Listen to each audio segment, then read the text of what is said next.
I was late for a good reason, in my opinion, so I'm okay with it. I actually got a video filmed right before this, and the family got home right in the middle of me filming it, so I had to take a little bit of time off there in between the video, but while I was filming, but got an official video filmed. I'm happy. So that's one thing down. What else do I got going on here? Okay, so this is unofficially, officially, unofficially. This is going to be, excuse me, the Christmas live stream. I think, unless I end up doing one like the day before or the day after Christmas or something like that. Which the day after Christmas would be Saturday. So yeah, good chance I'll be doing one then. Anyways, say hello. What's up, Shocker? You guys go check out Shocker's channel, Shocker71. Link in my description. Who else is in here? James Ortiz, what's up? Gunner, what's up, dude? Corey, what's up? Hey, there's K-Man at MREinfo.com. You guys go check out MREinfo.com. If you haven't signed up yet, you better do that. If you want to learn about rations and like all that cool stuff, and everybody's favorite person, Steve, is over there, so I don't know what the contact with him is over there anymore, but maybe, I don't know if that's what you're into. Maybe get into that, talking to Steve over there. Tonight, I've got a box right here that I've got to open up. I'm looking forward to. I have no clue about this. Flat Top Dave and LJ sent this along. Hopefully they will be in the chat, and if they are not, wait a minute. I think it's Booger Butt and Booger Butt, right? Isn't that you? Let me watch the chat just to make sure. I'm watching earlier tonight doing some reloading, so my hands are busy. Oh, okay. Well, you're typing an awful lot for busy hands there, buddy. Talking to Shocker. It's all good, though, man. Getting all settled into Florida. I'll bet you it's nice and at least warm down there. A lot warmer in here. I know it gets cold down there, just not as cold as up here. I'd say I don't know this, but you made a lot of trips back and forth, so hopefully you don't have to do that anymore. Although I'm sure you'll miss your old place. What's happening, everybody? Merry Christmas, everybody. DeCarlos Perry. What's up, DeCarlos?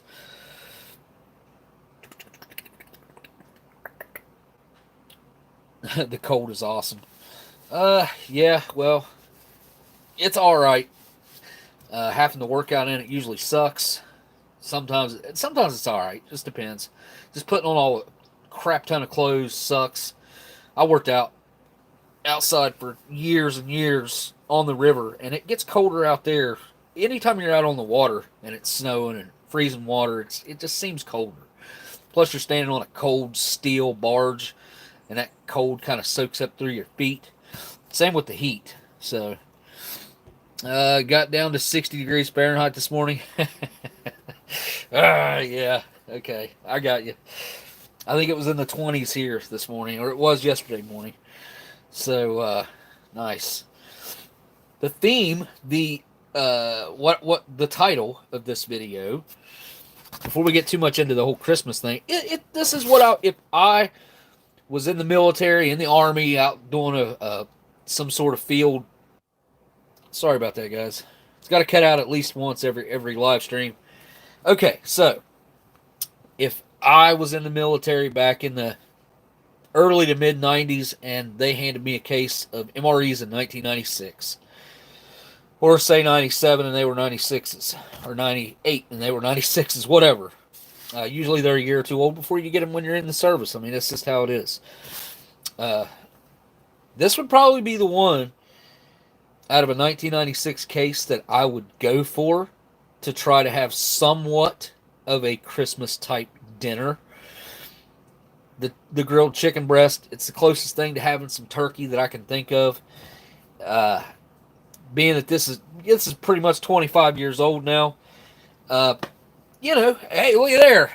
I can't be on tonight either. Hope everyone is good. CT with the super chat. Well, CT can't be here, man. That sucks. CT, you got to make some time, hang out with us on the live streams, dude. No, I'm just giving you a hard time. We get it. It's Christmas time. Everybody's got shopping to do and gifts to wrap and awesome Christmas shows to watch. I get it.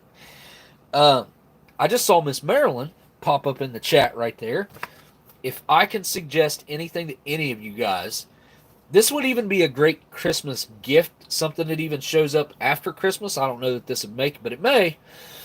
If you order a gooey butter cake from Ann and Alan Baking Company, Baking Mom Proud. This is some old literature that I have from, I don't know that this may still be the literature. It's just, I've had this for a while. And, you know, there's a little bit of the story of featured on Food Network. But look at this. This is the list. This was the list. There's probably more now. 73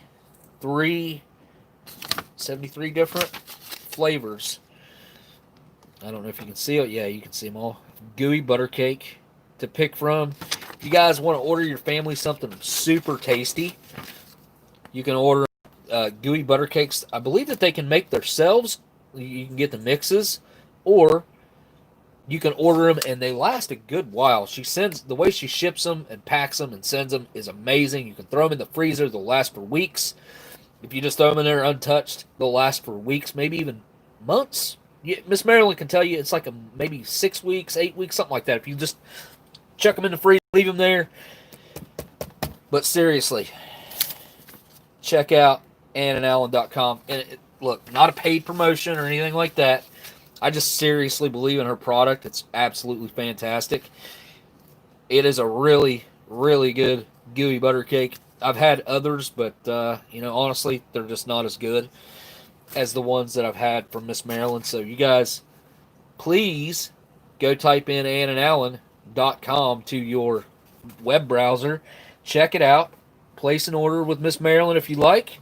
And, hey, what's up, Fireman Food? Glad to see you back, man. And look, you got a name again. It says Original Fireman. Okay, canceled. Got it. All right, I'm a little bit congested. My back's hurting today, but it's pretty much a normal day. Oops, switched to camera twice.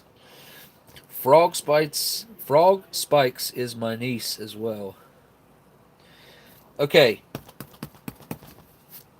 I asked the question if Flat Top Dave and LJ is here.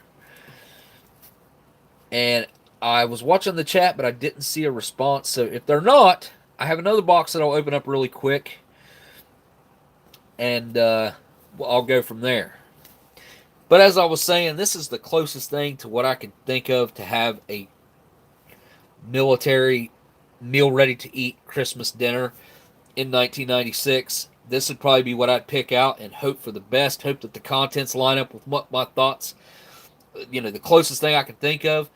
Now, I did have a frozen for 15 or 20 years. I can't remember how long. I did it as a Thanksgiving dinner. It was a turkey with mashed potatoes and gravy, I think. And you talk about like that's straight up a Thanksgiving dinner in an MRE bag. And it was in perfect shape. You guys you can go check out that video on my channel. Just type in Thanksgiving MRE or something like that. Did that a few years ago. That MRE was awesome. Now, that one was probably like a 2000 or like a 98, 99. I can't remember the age of that MRE. I haven't watched that video in a long time, but that MRE didn't exist in 1996. So this, in my opinion, I don't know what the contents of this are. I didn't look them up. I just know that it's going to have a grilled chicken breast, and that's the closest thing that there is to having an actual like chunk of turkey. And that's what I prefer to eat for my Christmas dinner is turkey. I'm not a big ham guy, but I'll eat some ham. But yeah. All right, so let me look through this chat again. Make sure.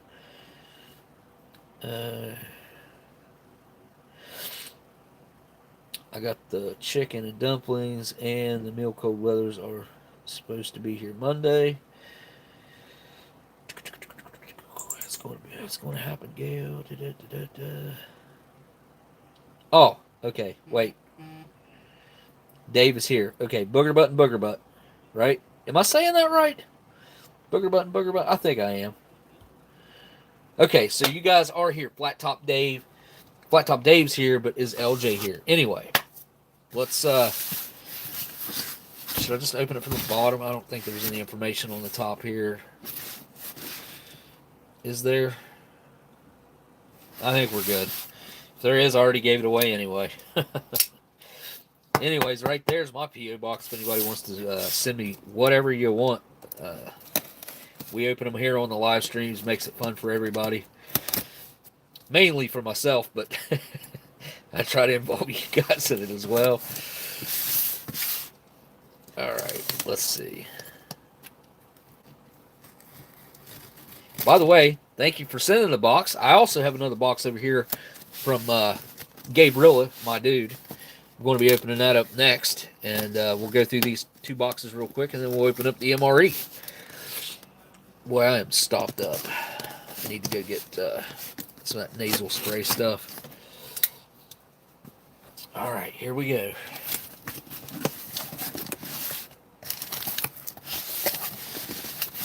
Very well packaged. Again, I don't know what's in here, so I think you might have emailed me a while back, and I'll be honest, I haven't been checking my emails lately. I've been dropping the ball on that. And I'll be honest, I've literally forgotten for the last couple weeks.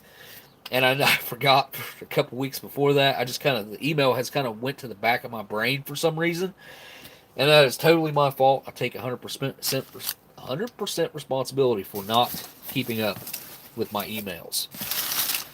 Alright. I think this is a great packing job that definitely makes a huge difference. Alright, here we go. What do we have here? Look at this. A Fawn trademark. Fawn Beverage Company, Elmry, New York. An excellent sparkling beverage. I have never heard of that before. Enjoy delicious, refreshing, wholesome, healthful beverages. Healthful? Okay. Delicious, refreshing, wholesome, healthful beverages. Every bottle sterilized. It doesn't say it's a cola. Does it? Just says it's a sparkling beverage. I have never heard of this before. It is definitely still carbonated. That is a great sign. Let's see what we have here on top. Oh, it's root beer. There we go. Fawn root beer. There's no, well, these are recycled. They've recycled these. Well, yeah, they're recycled. See when they have that rub mark around them? That's when they were going through the machines and getting sterilized. You'll see those rub marks around it, and they'll be really pronounced. See, on some that have been recycled over and over and over and over. This one's been recycled probably a few times, at least once for sure. But that's what those rub marks are right there. Yep. Learned that doing some bottle collecting and research. Probably think I learned that for when I was doing the TV show. Eating History. You guys check that out. Check out the shorts that are here on YouTube. What is this? Death Wish Coffee Company. Highly caffeinated. The world's strongest instant coffee. I think I might have seen this at Walmart before. Maybe I haven't. Maybe I have. Death Wish Coffee. Wow. Let's see how much caffeine's in this. Does it say? Does it say under here? Nope, not much of a flap there. Probably says on the box. Wait, right there, 300 milligrams. Jeez, that's triple, over triple, what a standard cup of coffee would be. Wow. Sunshine Side of Life says best coffee ever. Huh. Distributed by Death Wish Coffee Company, Round Lake, New York. Certified organic by Oregon. What's that? What is that word? Tilth? Huh. Interesting. Alright, what else do we have here? Ooh. This is actually one of my favorite menus. Chicken and rice from back in the day. It's one of the first menus that I ever ate of a vintage MRE years ago. And it's stuck with me because it's so simple, but it's actually really good. Dave, well, I don't know if I should call you Booger Butt or Flat Top Dave. Says that the coffee is good stuff, he says. And do you know anything about the backstory on this MRE? The how it was stored or anything like that? I think, oh, that was some awesome packaging. Check that out. Big old piece of foam in the bottom. Kept that bottle from getting broken. That was fantastic packing job, I must say.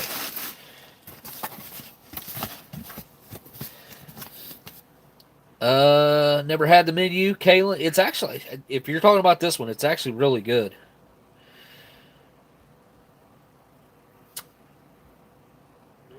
Zeno says, JW, I'm doing good.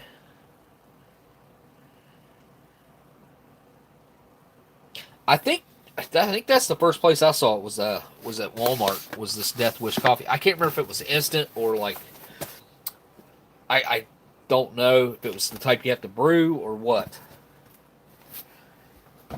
Okay, let me go grab this other box, and I will be right back.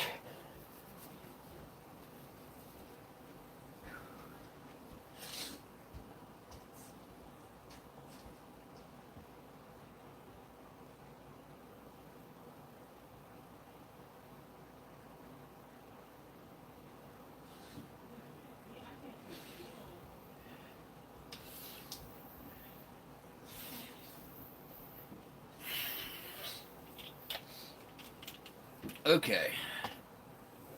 Let me make sure that I don't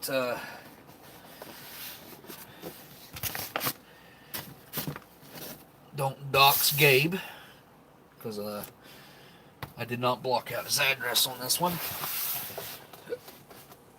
Let me just do that real quick. Hopefully Gabe's here.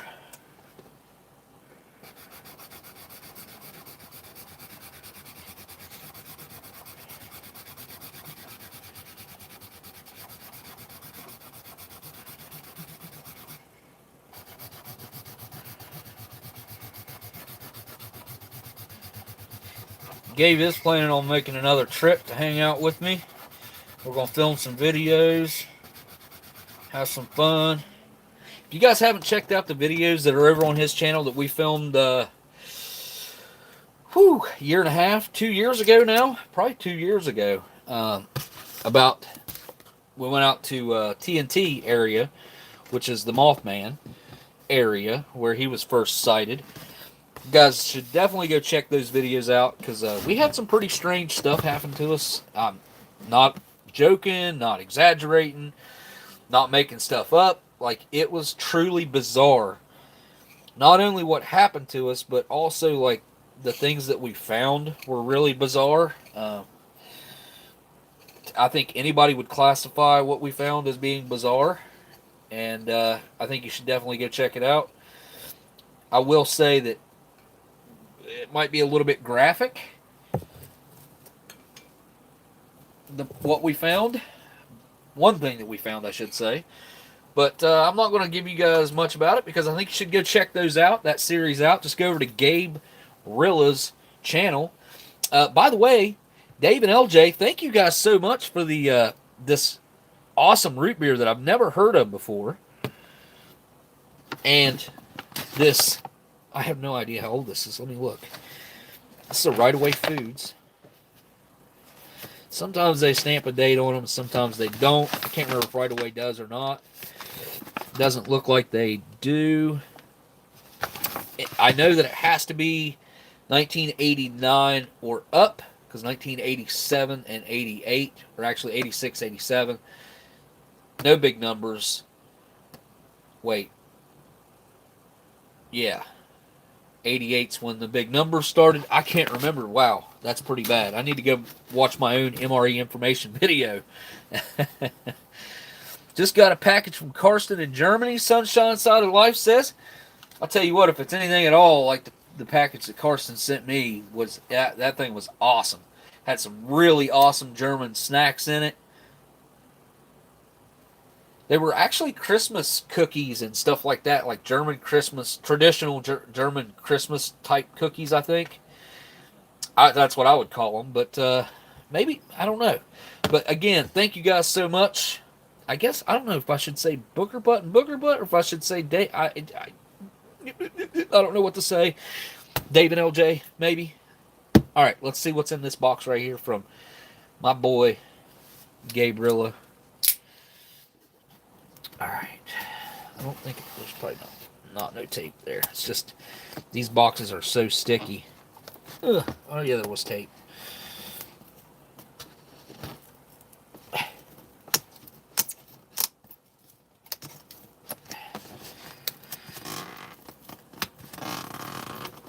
Just get a hold of it with my fingertip. Yikes. This thing is stuck. Big time. I'm gonna have to get a hold of it with my other hand. Yeah. Yeah. Good. Oh, it's taped. It's taped on the side. Oops. I'd have been fighting that for a minute. Let me get the other side here. Yikes. I was not paying attention. Maybe that's why it was so hard to open. Yeah, there we go. Ah.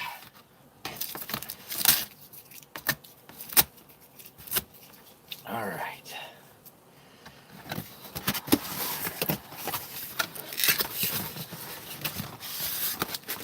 Here we go. I'm going to set it like this. Well, this one looks like... Now, I got 3 boxes total from Gabe. And this is just one of them. So what I'm going to do is pull the stuff out. Because he has it so concealed that... and that's 3. That's 4. It feels wet. Okay, it doesn't smell. That might just be condensation. That's 5. That one is definitely leaked out. That's 6. That's 7. Wow. There's a lot in here. Jeez. That's 8. And that makes 9. Holy cow. I hope Gabe is in the chat. I really do. Is Gabe in the chat?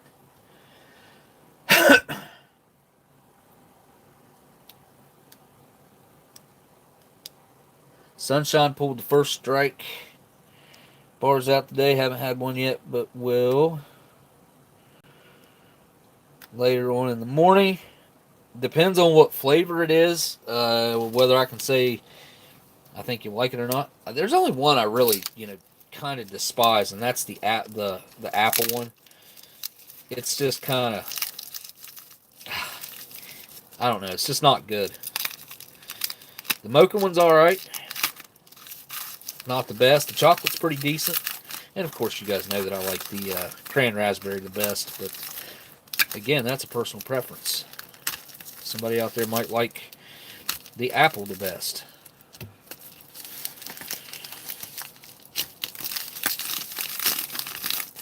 Uh-oh. I believe I've had one of these before. I have. I had this whole box sitting outside so everything would be cold. That is an Olympia beer. Look at that. Oh, barcode. So we're talking probably mid to late 70s on that one. It is a pull top. Pull tab.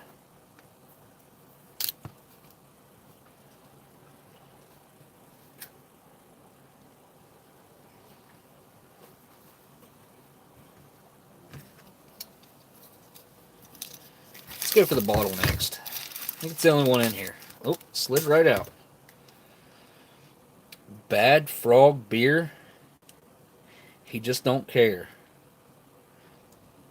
What is it? An amphibian with an attitude. A rich golden amber brewed from specially selected barley and hops.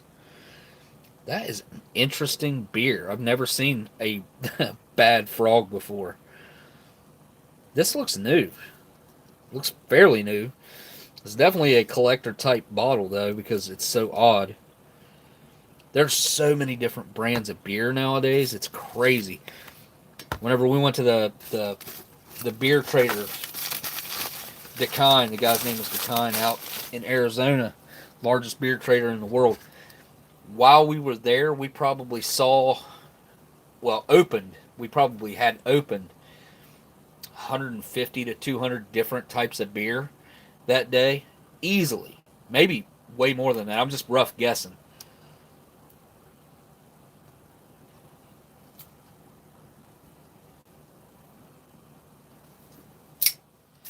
Need to find out if Gabe is in the chat or not. He probably has answered. I just haven't seen it. And my chat keeps going away. Henry G. Shopik. Did I say that correctly? Shopik. Says gotta go. Well, thanks for stopping by, Henry. Justin Jordan was getting about... What? Was getting about sending me something, but my birthday is January 1st, though. What? Alright, let's... There we go.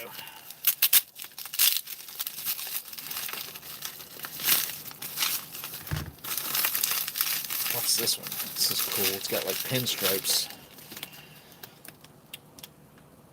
A Brewmeister? Brawlmeister? How would I say that?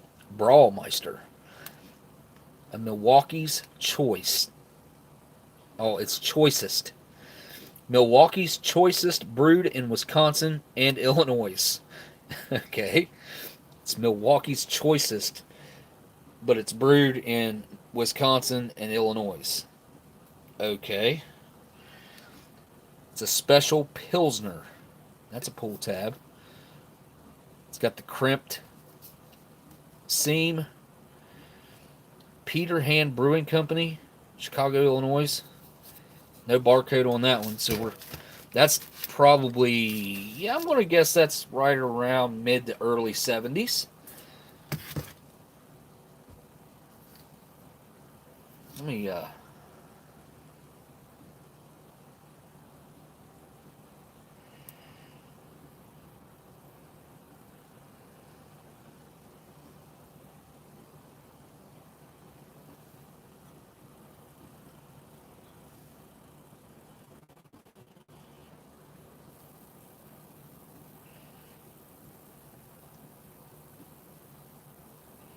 okay. Had to send a message there to Gabe to see if he'll pick one of these out. I think I'm just going to drink one. Just in that type of mood. Why not? I haven't done it in a while. I haven't done it for a reason, but... Ooh, that's an interesting one. It's about 3/4 of the way full. 12 fluid ounce Tech Premium Beer.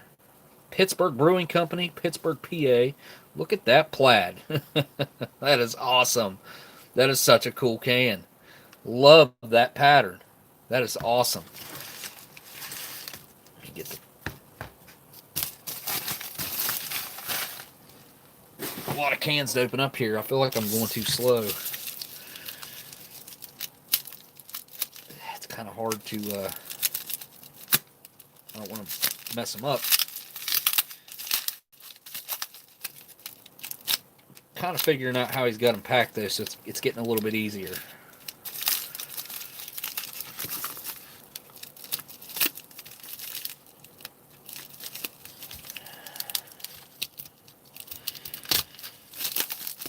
There we go. Should be able to get it out now.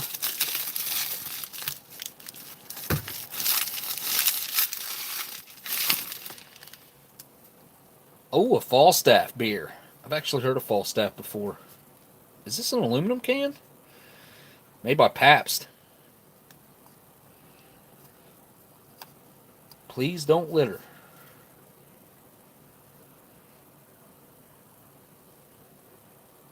It's crazy how that looks like it's almost in 3D.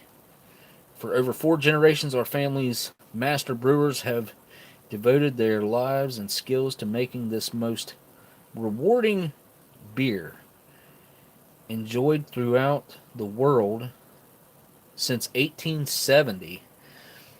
This is the choicest product of the brewer's art. Please don't litter. Falstaff thanks you. It's got a little rust on it. I wonder why. I think it feels like an aluminum can. It's not heavy. That's interesting. Why that would have rust on it, I don't know. Must be a steel can.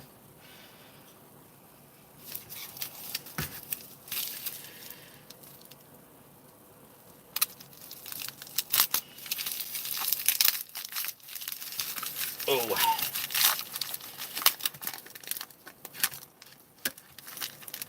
Yeah, I can't stress enough to go check out those Mothman videos that we done over there on Gabe's channel.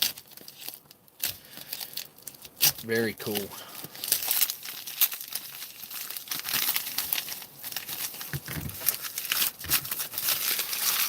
What do we have here?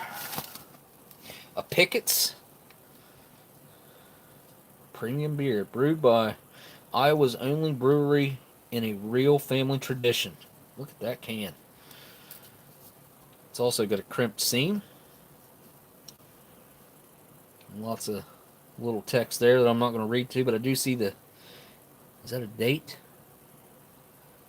Whoop. 1852. Why does it say one that? Wait a minute. Pure deep well water from 1,852 feet below the ground. Wow.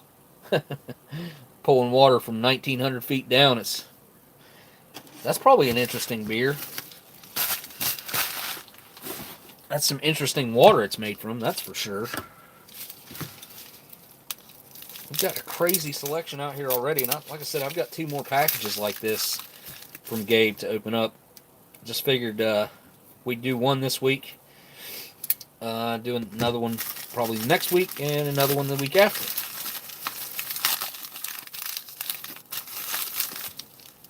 One of these is it's definitely open. It's not this one. Or it's leaked out. Whatever. Whoop, this one's leaking. Yep, this one is leaking. Let's see that. Ooh, yeah. Ooh, she's leaking. Not leaking too bad.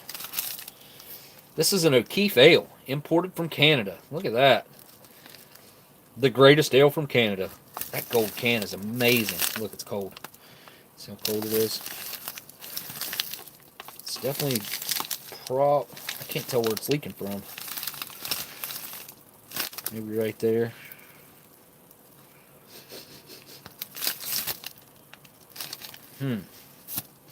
Definitely smells like a beer. Might be leaking from down here too. It hasn't leaked much yet, so I'm just going to leave it sitting on that plastic for now. Okay, this is the one right here that is definitely leaked out.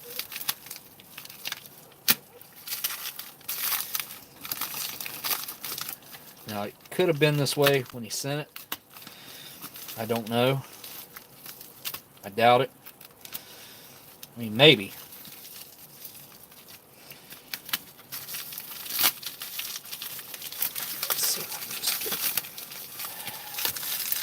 Yeah, this is like maybe half a can.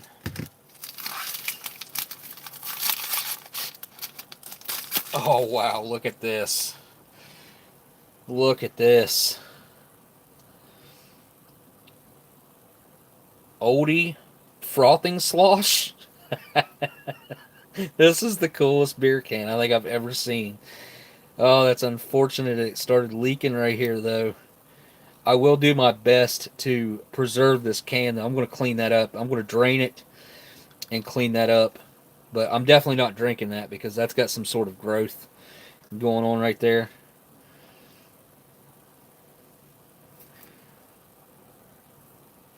Fatima Yichberg, winner of the 1969 Miss Old Frothing Slosh contest, was chosen on the basis of beauty, talent, and poise, and quantity.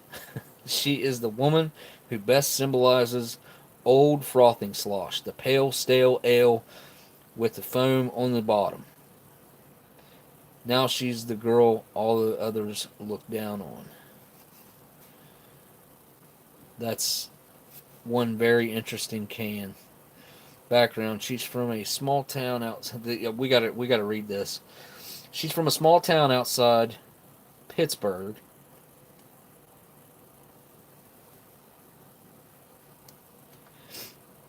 It's considerably smaller since she left. Statistics, this you wouldn't believe. Occupation: trapeze artist. Education: studying arc welding at night. Hobbies: arm wrestling, skydiving, soap carving, ballet, and reading. She reads comic books, race forums, cereal boxes, and other good stuff. Miss Frothing Slosh, formula for success. Think big. That is one of the coolest cans, I must say, that I've ever seen. Gabe, you outdone yourself on this one, buddy. That is a true collectible can right there. I dig it. I love everything about it. Love the story on it. It's just super cool. It's going to have to sit there with that one like that, though. All right, one more, guys, and then we'll move along to the MRE, the Christmas MRE. Hopefully, it's kind of a Christmas themed meal. I know the chicken is. Chicken breast is the closest thing I can think of to a piece of turkey. Both white meat poultry. Statistics you won't believe. Yeah, that's awesome. What do we have here? Ballantine draft beer. Genuine Ballantine draft beer. This is this like... it's like aluminum top. Yeah, it says aluminum right there. But yet, it seems to have rust. Aluminum, as you know, does not rust. And that is definitely on the can, like came from the can. That is not. So it must just be an aluminum top and bottom cap, or just a top cap. And then, I don't know, that's weird. Steel definitely has a distinct sound to it. Also, the aluminum has a distinct sound to it. It's kind of a...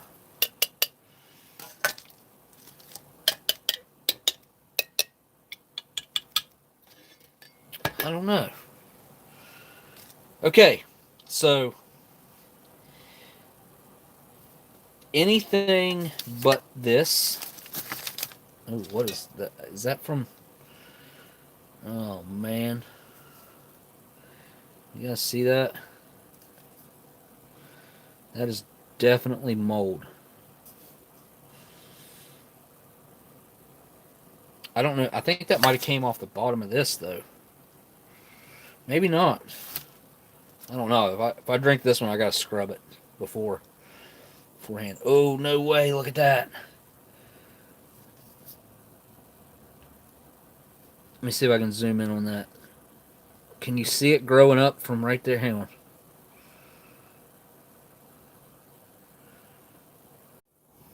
Woo! Sorry about that, guys. Yeah, I think I lost just about everybody that was in here. Okay, anyways, I'm back. If you guys will, let anybody who left know that it's back. But anyways, it doesn't matter. For some reason, the super chat... whoa. None of the super chats came through.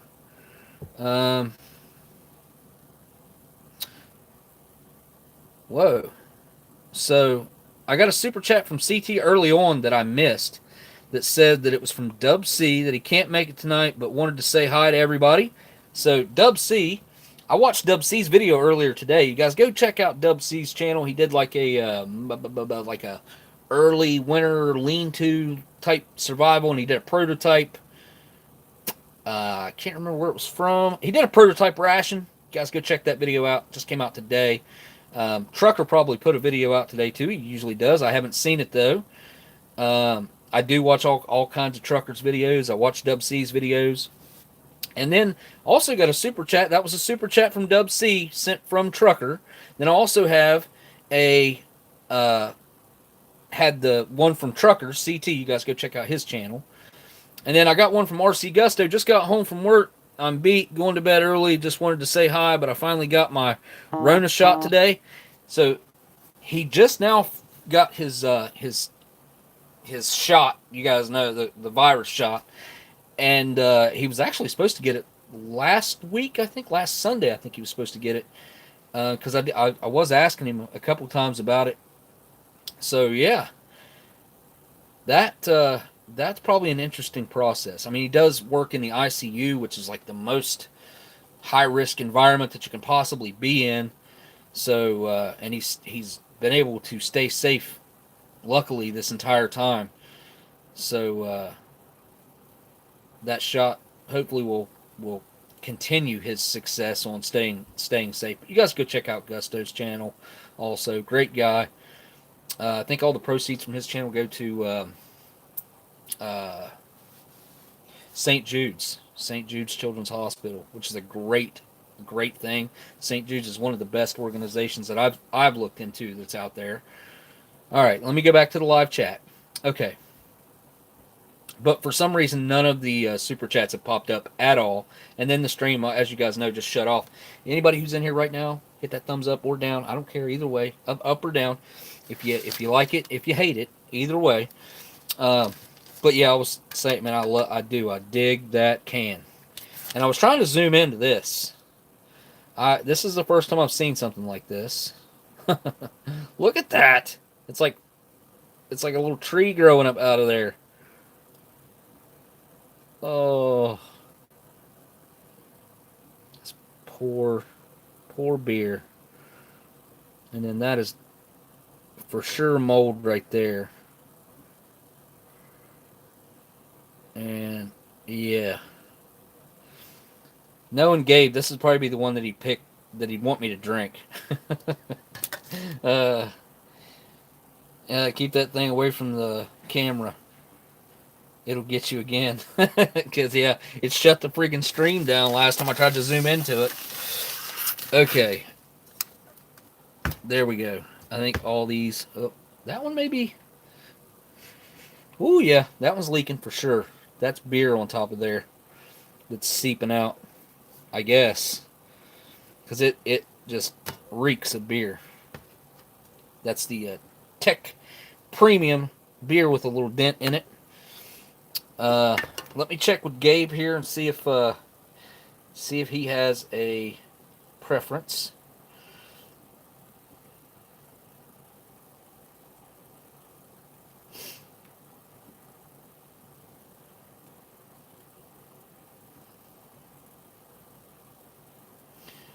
I'm willing to chug one of these right now. That, unless you guys got a better suggestion, because I'm communicating back and forth with him. Looks like we were going to pick from Falstaff. That one, that kind of looks too new, really, to mess with. So it's kind of out of these 6 right here. And I will drink the Tech beer. I don't see any immediate mold growing on that. I would like to at least rinse it off real quick. Just take a quick 10 seconds to rinse it off and hit it with a little bit of Dawn and a little scrub brush. Whoops, must have stayed zoomed in there. Whoop. There we go. That looks more like it. There we go. Get these bad boys lined up right here.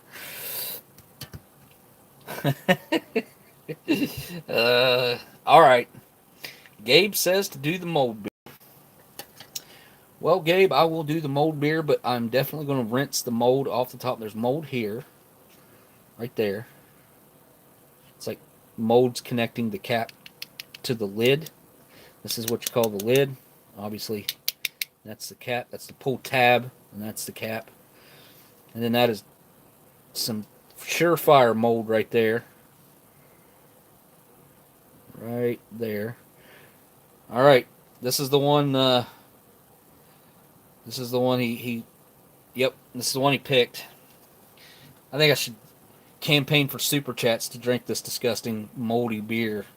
Because let me just point something out. So for mold to grow like this, it does have to have a little bit of oxygen. My guess is the conditions on the inside of the can are just as good, if not better, than the conditions right here on the outside of the cans. Whatever's in there is obviously feeding this mold on the top of the can. So it's very likely, actually I can guarantee it, that this is grown inside the can. So, you can look at it as getting a little shot of penicillin, whatever. But going to rinse this bad boy off. One last look at the moldy ears growing out of the center of the center of the can. There we go. Yeah, that's what I'd say. Moldy ears growing out of the center. And then that piece there. Yep, that's definitely mold. All right, I'll be right back.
All right.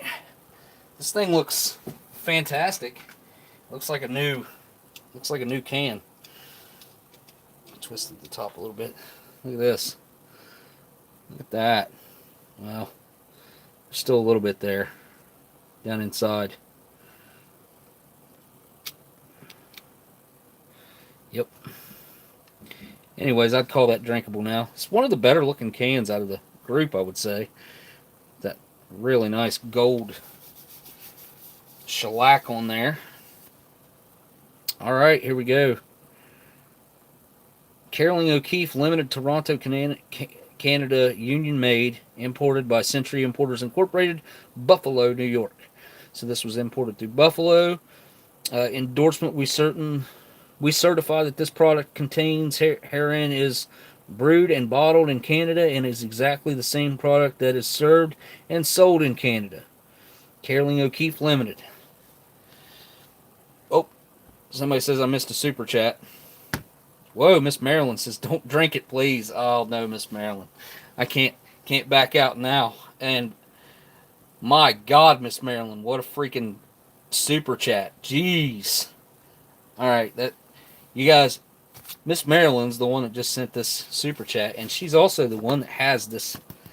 She basically runs this company. Her and her brother. She's the one that's in there making these by hand. You got to go and get you one of these for the holiday season. She may, don't quote me on this. If she ships things out on, if you get, I don't know, you might get it by Christmas. I doubt it, but maybe. it's one of those things. But gee whiz, Miss Marilyn, thank you. And I'm sorry, I'm going to go against your wishes. Marilyn says don't drink it, so don't drink it. Bob says, everybody, no, nope. So Gabe sent me the beers. I told Gabe to pick,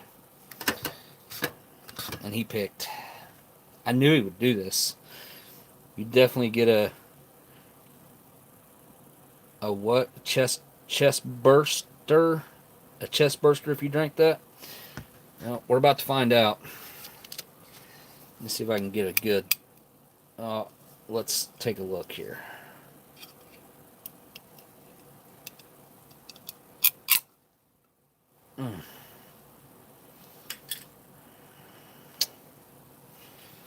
Well, yep. There's a lot of growth right here. And this is after I scrubbed it. So,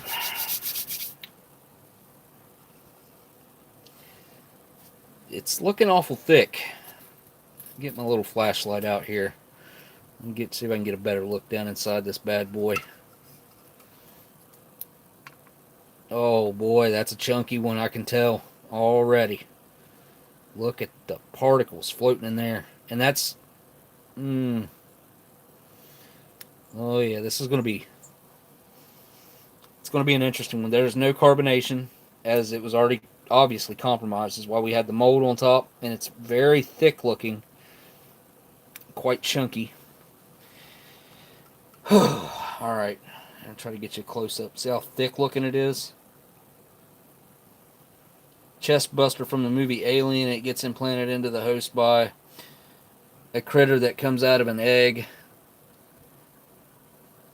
that the xenomorph develops inside the host and then escapes out of their chest. Oh, okay. God. So I'm going to get something that's going to climb out of my chest after I drink this. I'm going to flip the camera around here, guys. Wait, what? I think I see an eye looking up at him. That's funny. Alright, let's tilt the camera down here a little bit.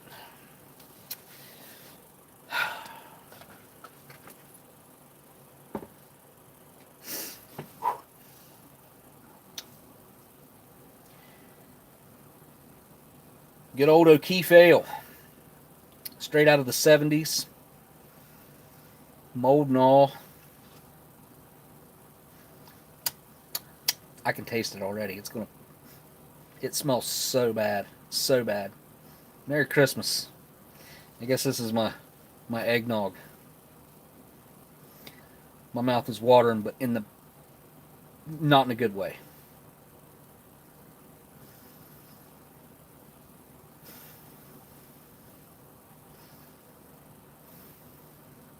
It's been a minute.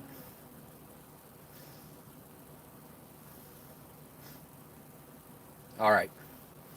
You can do this. Just down the hatch. Down the hatch. Down the hatch. Here we go. Here we go.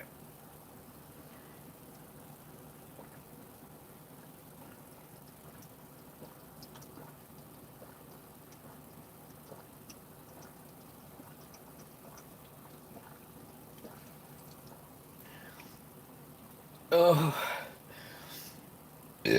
Oh.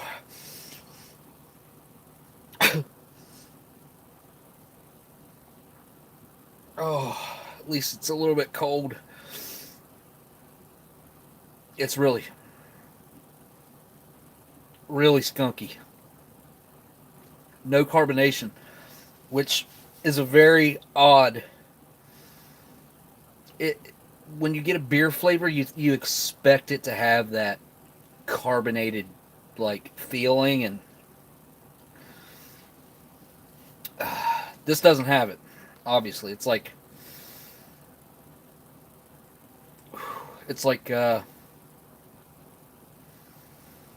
the worst flavored like asparagus skunky water that you could ever dream up, like rank cheese mixed with asparagus and like the smell of asparagus. It, it's it's not hoppy at all. It's it's disgusting. This is pretty bad. This is, I don't know. I'm probably, man, it took me forever to get halfway through that. It's like it wasn't breathing. It wasn't like, you know what I'm trying to say. It wasn't pouring out very quickly into my mouth. I'm only halfway there, and I felt chunks that almost stopped me. Just keep going. Shut up. Just shut up and drink it.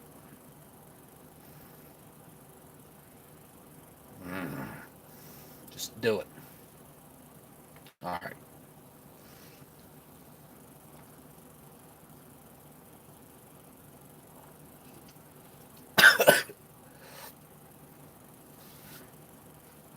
Oh, bad. Oh. It's different now. Oh, it tastes completely different now. What the heck? The bottom is different. Now there's a lot of metal. And it's like if you was to eat an onion, you know how like that you almost have like that flavor heat just kind of radiating off your tongue. That's what I'm getting right now. But it ain't onion. Maybe a little onion. I don't know. This is so weird. I've never had one change complete flavor profiles halfway through. Now it has like a savory metal taste. If that makes any sense to anybody.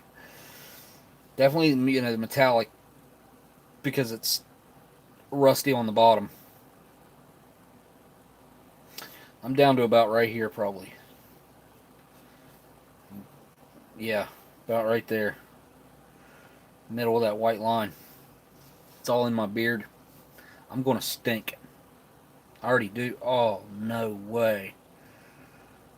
Wow.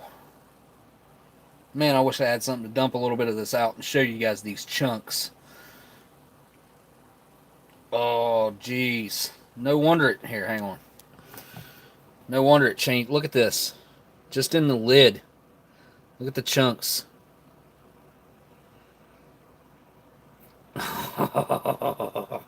Oh, I can't believe this.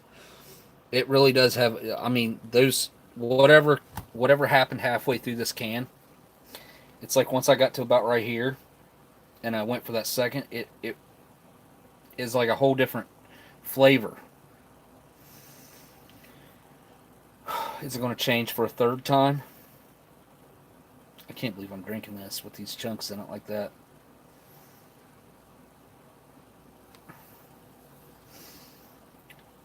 Gabe's theory on the chunks is that they're proteins that grow, that are fed by the, uh, yeah, who knows, bacteria, I don't know, the hops, the.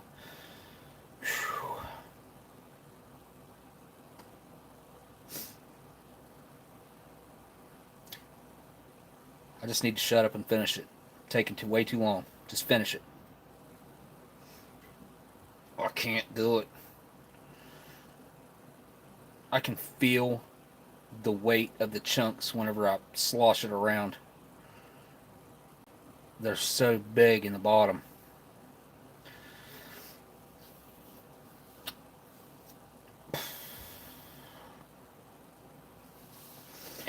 All right, just if I get a big chunk, I might puke, and I don't want to do that because that would be bad. That'd be all over all my stuff right here.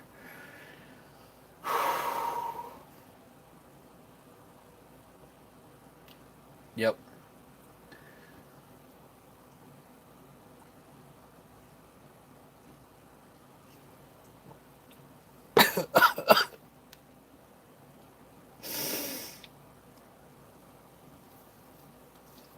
Okay. It does have another, that's a different flavor. Oh. Alright. Oh. God, look at the...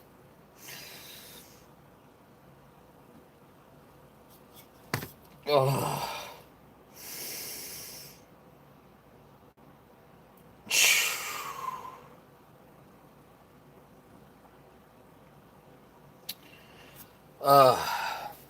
Alright. Moving on. Anybody who's got any cool information about O'Keefe Ale that would like to provide it in the comment of this video later or in this chat right now, that would be much obliged and awesome. I almost feel like just drinking another one now. How cool would that be? I definitely, I definitely feel different. Huge thanks to Gabriella for the brews and for picking out that obviously very, excuse me, dang it, very moldy beer. Whew. Okay, just kind of moving stuff around so I can make room here. I'm not going to put anything away except this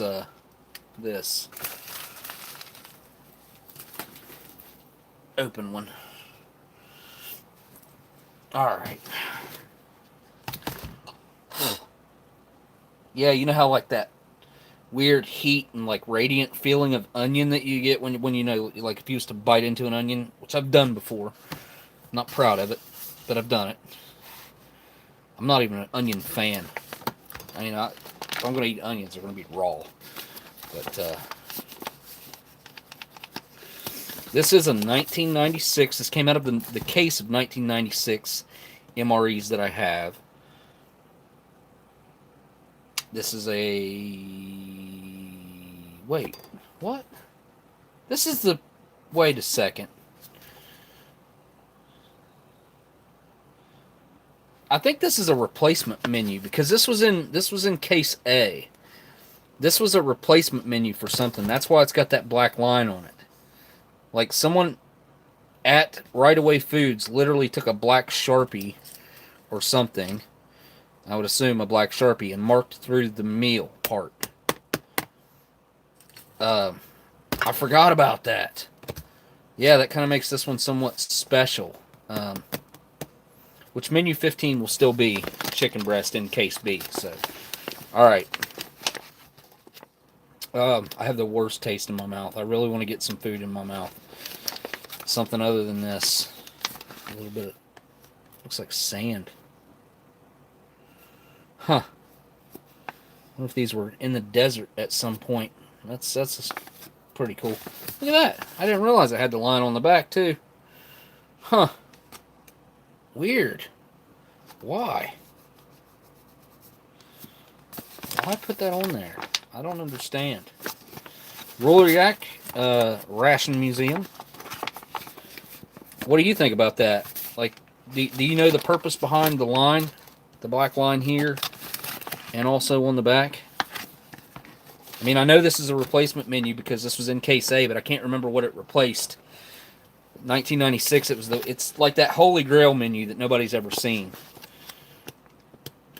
Anyways, peelable seal. Let's see if it peels. Yep, I guess I got a little beer buzz from old, disgusting beer. Anybody want to hit that thumbs up or down? Either way. Yeah, for some reason, guys, the super chats are not showing up at all. So definitely, if anybody sends one, you guys scream it at me in the chat. Because Oldsmokey, late to the show. How are you doing tonight, good sir? Super bad videos. Doing okay, you know. I'm not going to complain. I do enough of that in my life. I'm not going to do it here. Jeez. All right. This is the closest thing to a Christmas dinner out of a case of 1996 Case A that I would pick. If it's Christmas time, this is the meal that I would pick to eat. There's our accessory packet. We will go through that in a moment. Next out we have Mexican style rice. 51st day of 2016. This is almost exactly almost 25 years old. Just a couple months shy. What do we have here? I guess that's probably Tootsie Rolls. Very interesting the way they do the Tootsie Rolls. Look at that. It's accessory packet A. And this just says B1. 99th day of 2016. I'm sure that's what that is. I can see the separation of the two. I just dig that packaging. To package two little Tootsie Rolls that take up that much space. Right there. There's the top. There's the bottom. They used all that. Why? They could have cut that in half. Literally. And still had room, plenty of room on both sides. And they could have packaged 4 Tootsie Rolls in the room that they only put 2. Have a smoke. Oh, that's a good idea. Yeah, that would actually kill that taste in my mouth. Whew. Good idea. Bob. I think Bob Nash is the one that just... Bob, did you just say have a smoke? Bob Nash. Have a smoke. I will do that. You know what? I want one of these Camels instead of a Pall Mall. I want one of these Camel Lights from... You know what? These cigarettes right here? I mean, yeah, nah. These cigarettes would have been smoked up by the time somebody got this ration right here. These smokes would have already been 6-7 years old by the time this ration. These are from '89. Woo! I gotta say, huge thanks to Miss Marilyn again for that crazy, huge super chat. And RC Gusto and TC, Canadian Trucker, or TC, CT. Yep, you can tell the beer's got a hold of me. Man, oh man. I've got the strongest, and when I put this in my mouth, it made it worse. The strongest metal flavor it's almost like chewing on a piece of aluminum or something. That doesn't make sense. Chewing on... Yeah, I guess it does. I've had aluminum in my mouth. Like a piece of aluminum. That's kind of what it's like. Yeah. Oh, I think I just burnt my eyebrow. Okay. 30-year-old Camel. Why not? Camel Light tastes like a Camel Wide. No joke. They're so strong. What else we have in here? Okay. Spazzoon. This is the 5th year of the brown spoon. Year number 5 for the good old partially biodegradable MRE spoon. What else we have here? Cherry beverage base. Nice. Alright. Okay. We got our good old MRE crackers. Right Away Foods. What else is in here? Oh, nice. Peanut butter. Good deal. And that peanut butter feels perfect. Fortified. Need package before opening. This is the good old 1.5 ounces. Which they've cut down to 1 ounce now, which I think is bullcrap. And here's your perfect condition 1996 flameless ration heater from TruTech Incorporated. And there's our little nutrition, a force multiplier. There's our grilled chicken breast patty with rib meat, 2.8 ounces, 79 grams. And that's it. Not as Christmassy as I would have liked. Now that turkey meal that I had, the turkey with gravy, turkey breast with gravy, that I had for a Thanksgiving. I think it had stuffing in it, if I'm not mistaken.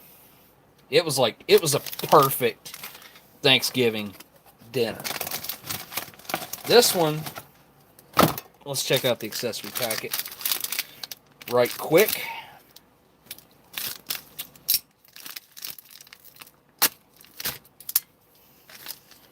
We got our U.S. issued butt ration for 2020 currency. Everybody making memes about that. I think it's funny. Here's our DD Bean and Sons matches. In a light green book, white tip, black matches, strike on back.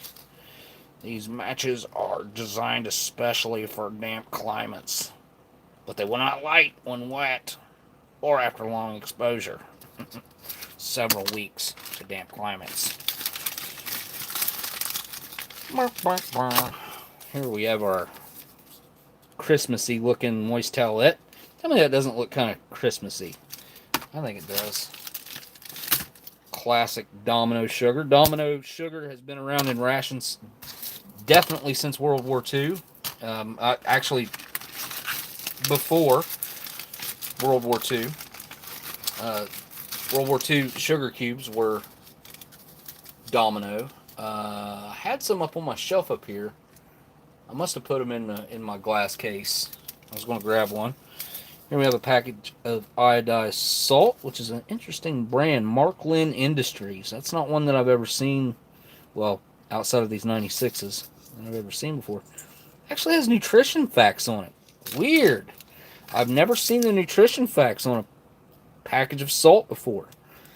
So, serving size, a quarter of a package, which is 1 gram. Serving size, there's 4. Amount per serving, calorie 0, blah, blah, blah. Sodium, 390 milligrams, which is only 16% of your daily value back then. It's a lot more than that now, I do believe. So the daily value has changed since 1996. Huh. 40% of your iodine, or it's iodized. Here we have our cream substitute, dry non-dairy. Package of the red Taster's Choice. Might be good, might not, probably not. We got a really dark thing of Tabasco. Hit this one. Here's what Tabasco should look like. Here's what it does look like. Yeah, focus. There we go. It's a pretty stark difference there in color. There we go. Nice. Yeah. Okay. Anyways, that actually does look pretty dark to me. And there's our slightly discolored MRE gum. Okay.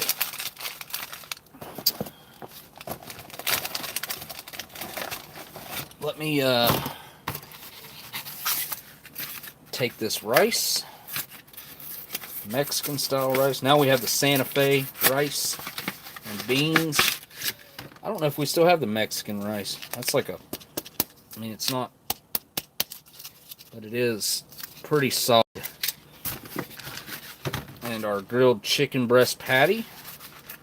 It says with rib meat, but I think that means it's just off of the rib of the chicken. I don't think it means it's a pressed and formed patty, I don't think.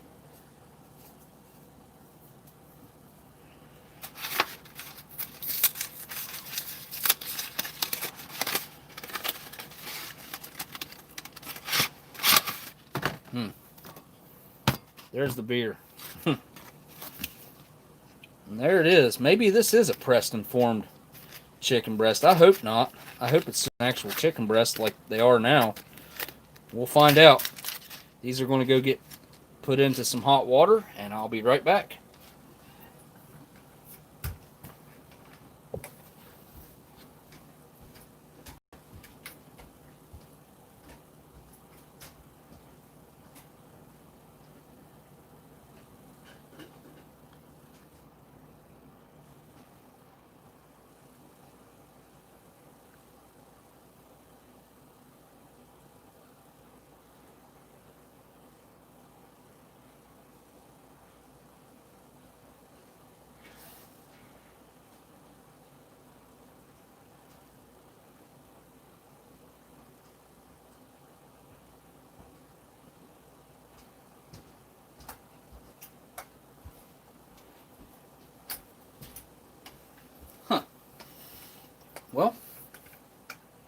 gotta say, I don't know that it gets stronger after time, but it sure does feel like it. I don't know. I think the camera's okay. That's a little better. All right. Whew. Accessory packet items. Probably have the Death Wish coffee. Why not? Who cares? I'm always up every night, all night anyway. Man, we ain't got much left over here. 1, 2, 3, 4 items in the coffee. Huh. Pretty small meal. And where's the dessert? No dessert? Is this missing something? This can't be the freaking dessert. That sucks.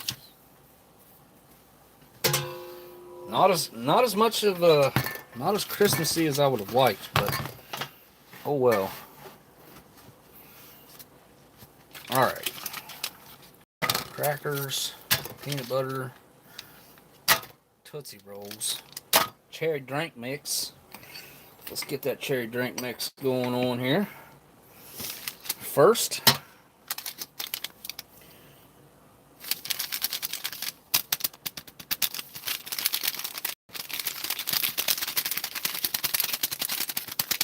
this is a 96 Hardens James, 96 MRE, so it's a pretty much 25-year-old. Some of these items are 25 years old. Oh, that looks perfect. And I don't have too many qualms about eating this because this case of 1996s that I have were stored very well, supposedly.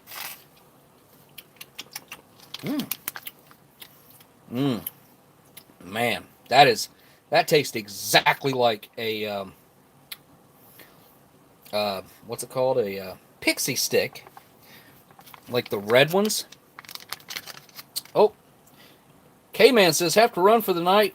Glad you survived the great Xmas Eve mold attack. Merry Christmas to all. Well, thanks, K-Man, for the super chat there, dude. Appreciate you, man. And thanks for hanging out as long as you did. Because I know I've kind of drugged this live stream out a little bit. Having some, I don't know, technical difficulties, brain farts. I got started late. Not excuses, just definitely stating some facts there. And thank you so much for that super chat, K-Man. Again, MREinfo.com. You guys go check it out. K-Man he rubs that website all day long. He runs that website, created that website, and it has been an inspiration to the entire MRE community, the MRE review community on YouTube. There probably wouldn't even be one if it wasn't for MREinfo.com. So, yeah, it's definitely something that it's underappreciated a lot, but just know, K-Man, that we appreciate you. I know I do. I can't exactly speak for everyone, but I'm speaking for everyone. I think this calls for 12 ounces, and I forgot to look. I'm pretty sure. Come on.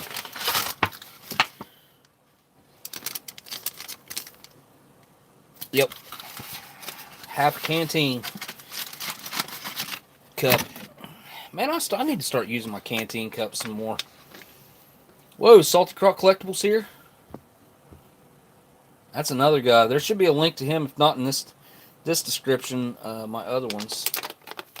Wait, this calls for 12 ounces. This is probably only 8. So, look how red. My gosh. That's all the water I'm putting to it. I'll probably better. Yeah, we'll make it strong. Why not? Why not? MRE spoon that's already open. Do I have any? I do. They're just buried. Got lots of Canadian IMP sporks.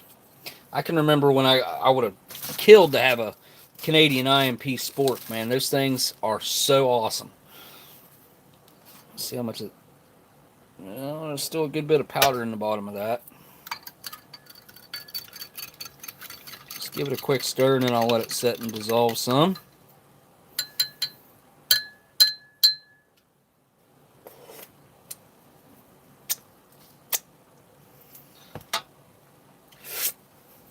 that cherry drink mix all over the place right there. That's awesome of me.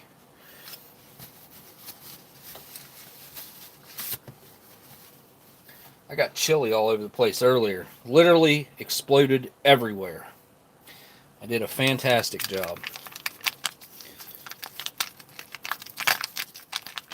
This definitely needs kneading. Kneading.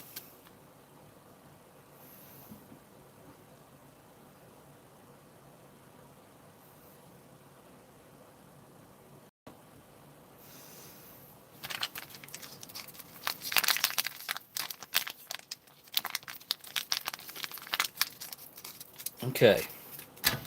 Question. Does anybody understand what's the 2 for? What's that about?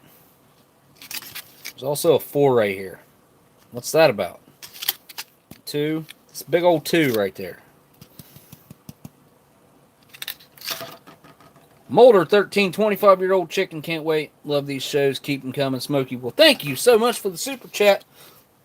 Excuse me, man. That beer is messing with my gut, making me burp. Thank you so much, Molder.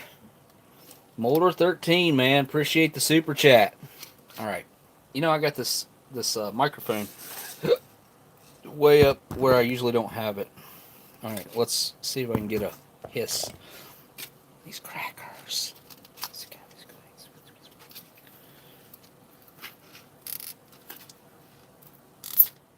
Oh, yeah. That was a good one. That was a good one. What is that? What is that? They smell like malted barley. It's just like a burnt bubble spot. Crackers over here. The rice is going to have to go there.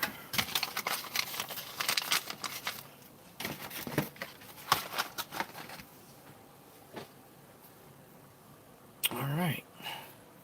Going to go get the rice and chicken. Be right back.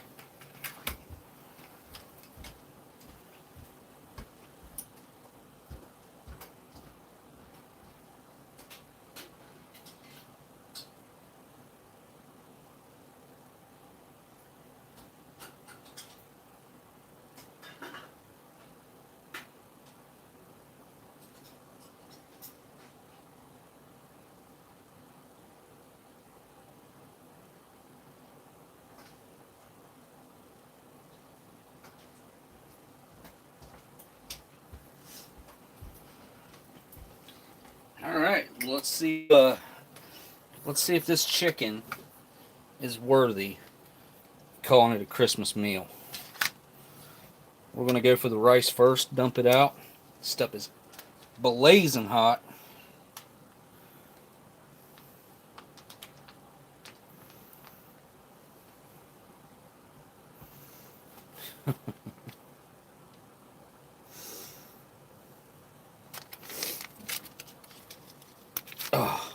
Oh my gosh, that's hot.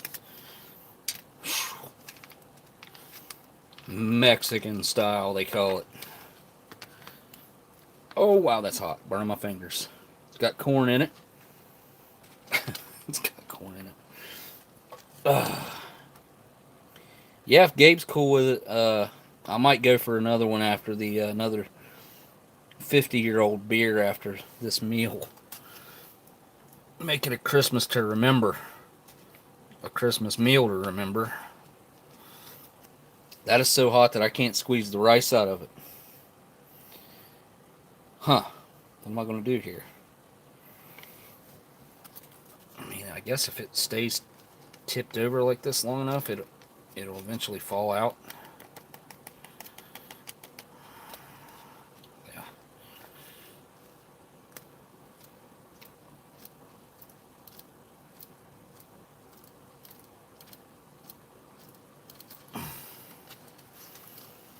There's all kinds of rice still in there.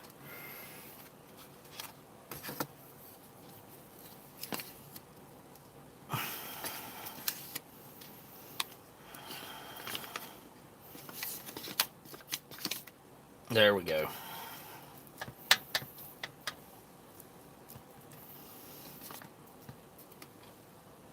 That'll do.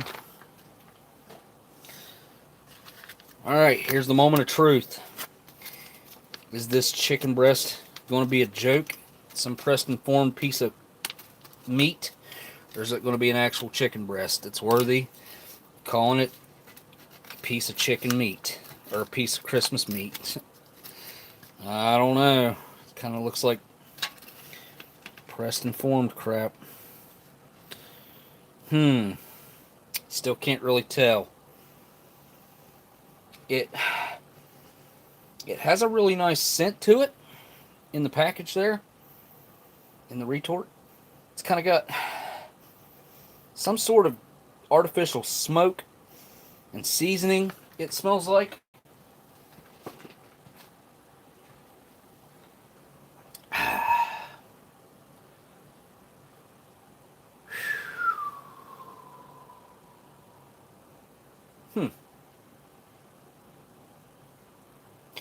It's definitely been seasoned with something. I'm not sure what. Now, something else that's got me curious here. What is that? What is that? Like fat or something? What is that? I don't know. I don't plan on eating it. I might end up eating it in that rice. Let's see if the chicken is like chicken. Oh no. Yeah, it is. It's a piece of pressed and formed meat, man. Come on. I thought for sure this was just going to be a chicken breast, like they are now. It just doesn't have that fibrous look like it should. It just kind of looks like, again, some sort of pressed and formed thing, kind of like a chicken nugget would be or something. I don't know. Let's find out. Down the hatch.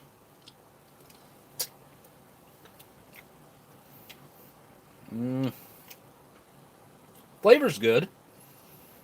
It's very juicy. The chicken is not bad. You know what? Although it doesn't look the greatest, it tastes pretty good. Would I prefer it to be, a little more chicken-like? Yes. There we go. There's a little bit of that fibrous texture that maybe. Something like this. Maybe if I can get it on the... See? Something like that. Is what I was looking for. It's got a little bit of onion flavor there. A little bit of what tastes like maybe some artificial smoke. Let's try just the rice on its own here.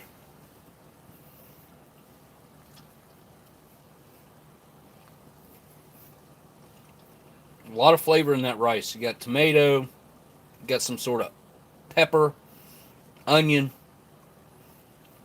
Had the piece of corn in there. Gives a little bit of a different texture. Definitely a little bit of spice in there that adds some heat. I mean, it's got a little bit of heat to it. Oh, I forgot to make the coffee. Oops. Let's how much coffee does this make?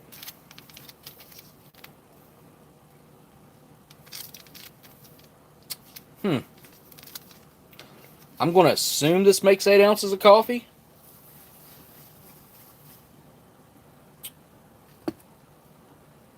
Let's find out.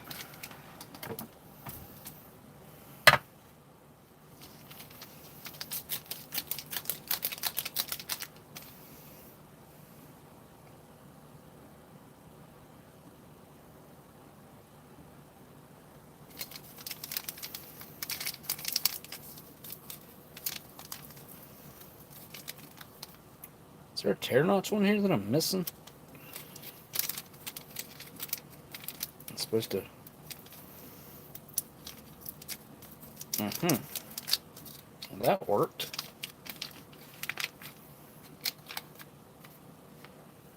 Give it a smell. Smells good.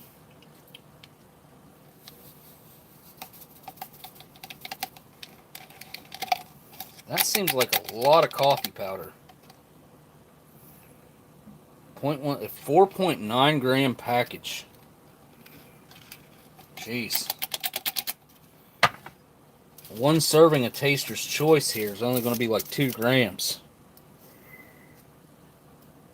If that. It doesn't say how much it is. Huh. Curious to whether that Taster's Choice is any good or not. That looks like a lot of coffee. I can see some of the added caffeine crystals in there.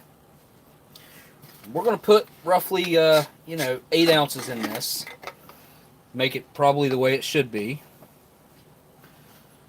since there's no definite instructions on that. There we go. That looks like an insanely dark cup of coffee. I've never had this coffee before. This is the Death Wish coffee. Death Wish Coffee Company.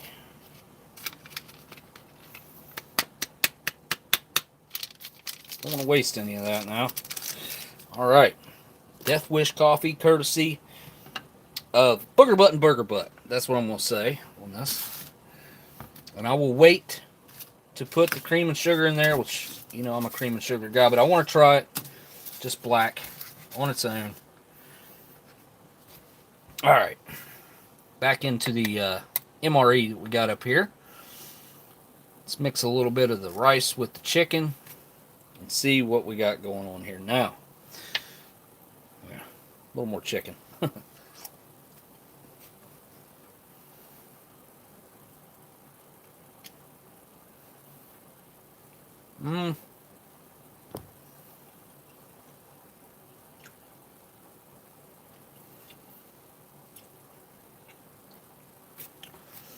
The rice is so overpowering in its flavor that it doesn't do the chicken any justice, really. It's not bad. It's definitely a Mexican flavored chicken and rice.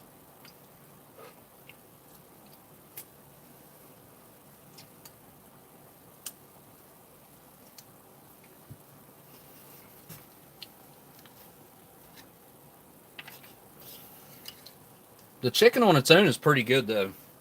For a 25-year-old piece of chicken.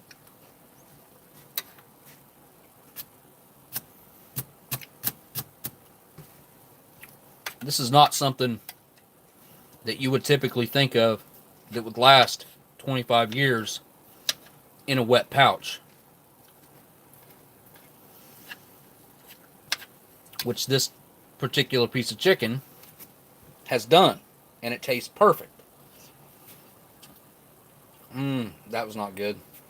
Just got a big old chunk of fat up in there. I think that's, I don't know, this is just kind of strange. This is early on in the chicken breast era. I think they started making this menu in 1995. Maybe 94. 94 or 95. So this is very early on in its rendition of what it was going to be. So they were still figuring things out. Obviously. Let's try the piece of cracker here. Whoa! Well, that just crumbled. I wanted that that burnt piece, and this is where it was at.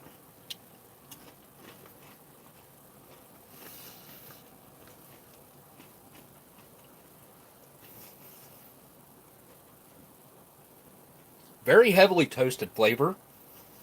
That malted barley is overpowering, though. Kind of gives it like a savory aftertaste. And it's really hard to describe the flavor of an MRE cracker, the vintage MRE crackers, if you've never had one. outside of that malted barley, they're really crunchy. They got a nice, wheat flour flavor to them.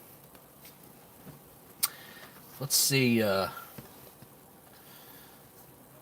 what happens when we put a look at that. Look at the state of that chicken. There's a bunch of fat in there. It's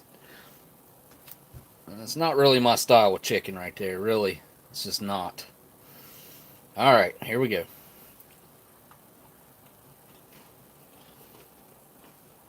Yeah.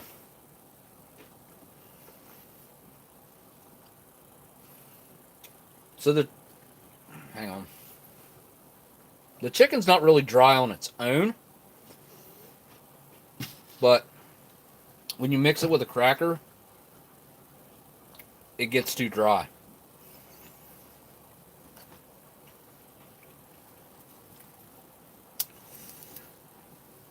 We can see what happens. Let's go with this.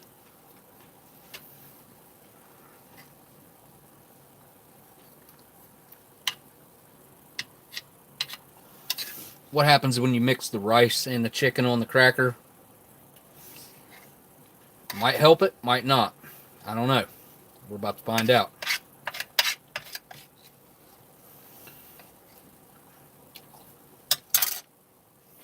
There we go. 25-year-old chicken, rice, and crackers.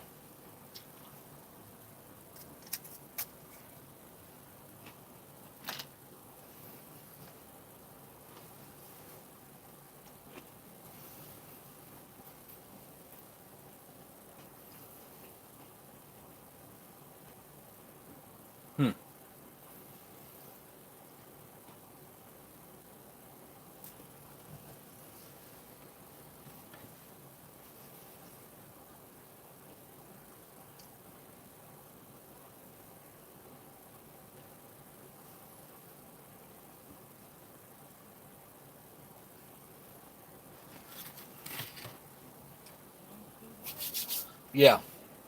So I can taste everything that's in there really pronounced except for the chicken. It kind of drowns it out. But it does give it that kind of savory protein that it needs when you mix it all together like that. It's not a bad bite of everything. And honestly, if I was to crush one whole cracker up with about half pack of this rice and chop that up, that could be a decent little mix. You'd have to eat it quick so that rice wouldn't get, or that the cracker wouldn't get, kind of soggy. But, you know what? There's something about that really does work. I don't know what it is exactly, but the chicken and rice with the cracker has a really, really nice aftertaste. And that rice has got a lot of flavors going on.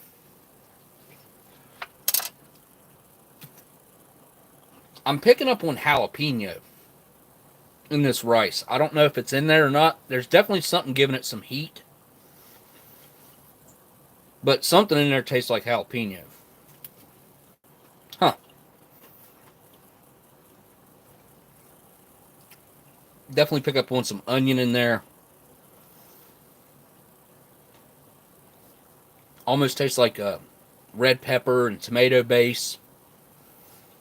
Yeah. I'm looking forward to this peanut butter. Not going to lie. And then I want to pay attention to the chat.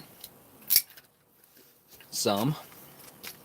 It's hard to pay attention when you're trying to eat and look at food you're picking up with a spoon and all that good stuff.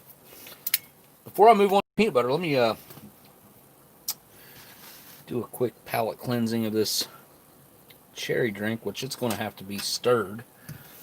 Huh.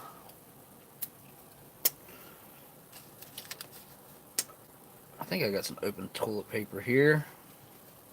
I do. Good deal. I'll clean the spoon up before I go sticking it in that drink.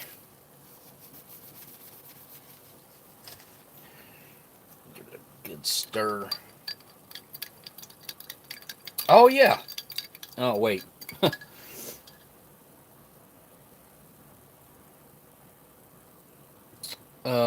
Bob texted me and said he's having an MRE Nation sale or something. Hang on. Which I thought was kind of weird. Yep. MRE Nation has a code year end 45 for excuse me, 45% off of your entire order. I didn't think there was anything on MRE Nation website, but hey, go check it out.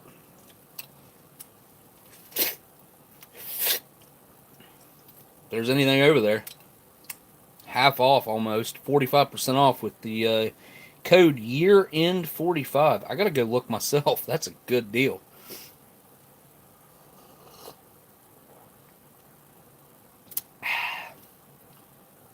Very refreshing, I must say. And I'll tell you what, if you're a kid that grew up in the 80s and the 90s, that right there tastes exactly like cherry Kool-Aid.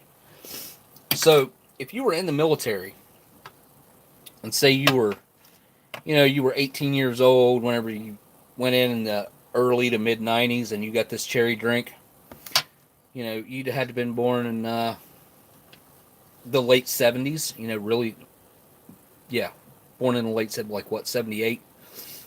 This would have been the drink you would have got, and this would have taken you right back to being in mom's kitchen, pouring you out a glass of cherry Kool-Aid out of the fridge, because that's exactly what this tastes like.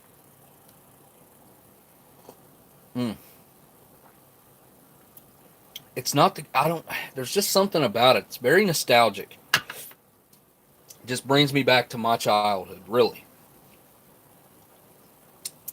And the commercials with the Kool-Aid guy, God, they were so good.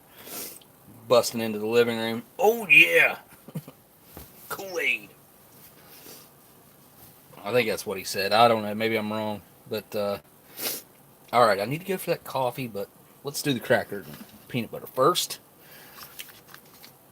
I don't want to waste that chicken. I want to eat it. Oh. Whoa. Whoa. Not what I expected there. Holy crap. That peanut butter does not look right. Weird. It's so thin. Look. I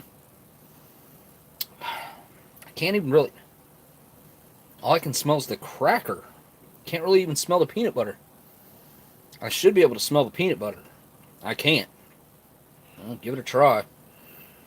Alright, here we go.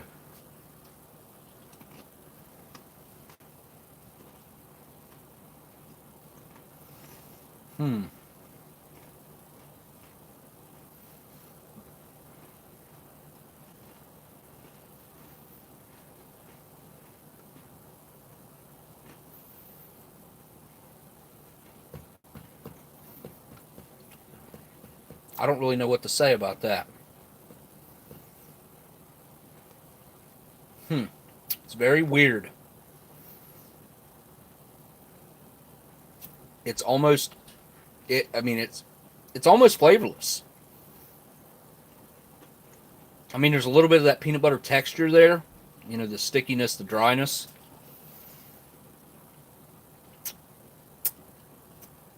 But as far as having like a good peanut flavor, it just doesn't have it. It's like, am I missing like the thickness or something? Like, if I missed, it feels like it's just kneaded really well. It doesn't feel like there's any chunks in there or anything. It's just really runny. This is some of the weirdest peanut butter I've ever had. I'd come out of a ration. I don't think it's bad or anything. It's just weird. I think it was probably weird from the day that it was made. It's just not right.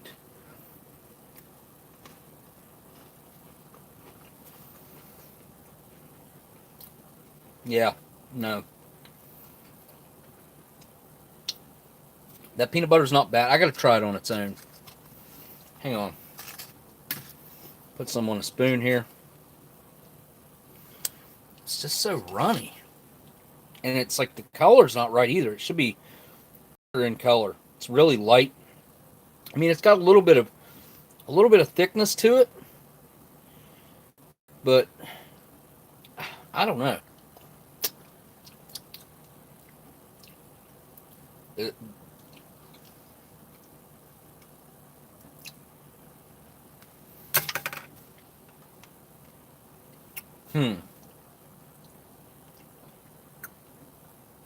Yeah. Very little flavor to that whatsoever. It's one of the strangest peanut butters I've ever had. If not, this is the strangest military peanut butter I've ever had. I've never had one go bad on me. This is not bad. I just think that it was weird when it was packaged. Who made this? Ameripack Incorporated. Winter Park, California. Huh. Yeah, I don't like it. I don't like it. I love peanut butter. I don't like this. Something is not right about that. Huh. Oh, super chat, Renee says. Go check. I was born in the 80s, still waiting to grow up, though. Thank you for the super chat, Dan, Mr. Cyanide Cookies. I was also born in the 80s. And I totally understand what you're saying.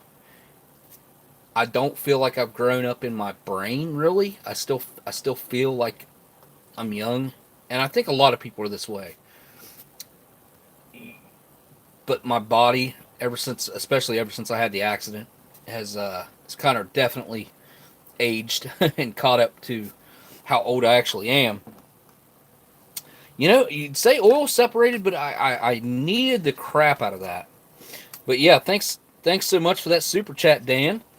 I really appreciate that, but I needed the crap out of that. It's not oil separation, James. It's just this peanut butter was never right to begin with. I'm going to squeeze some out right here, look. There's some that's solid, and I needed that really well.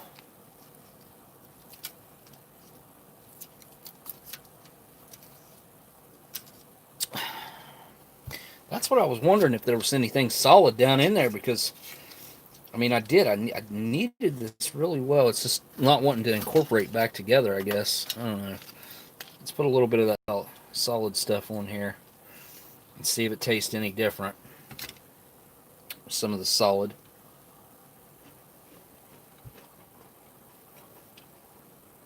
Nope. It's like flavorless. Yeah, I don't understand that. I mean, it's not completely void of flavor. It's very light. Almost not noticeable peanut flavor there. Just eating it right out of the pack even. It's just not, no cracker. It's just not good. Well, that's a first. Having a bad peanut butter in a military ration. Well, it's not a bad peanut butter. It's just not. I don't know how it's edible for sure. I'd eat the whole thing. It's just, what's the point if it's not going to taste like anything? All right, let's try out this. Hang on. What was this called? The Death Wish coffee. Or just, yeah, highly caffeinated. 300 milligrams of caffeine in this. All right, here we go.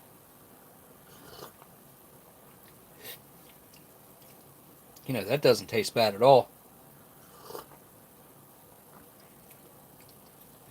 It's got a bitter bite to it, but no more than really many other coffees.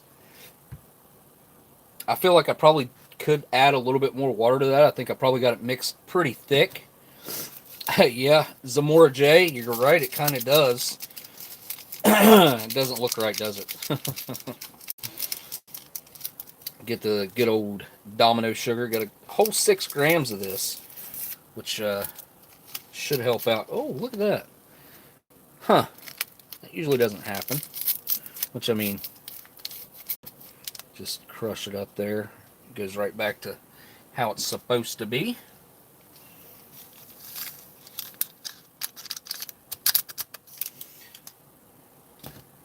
I want to go ahead and add the cream substitute dry non-dairy in there too. 25-year-old cream substitute.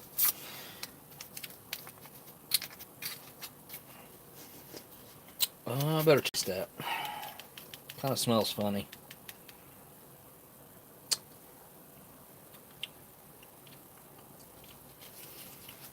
Oh, tastes fine.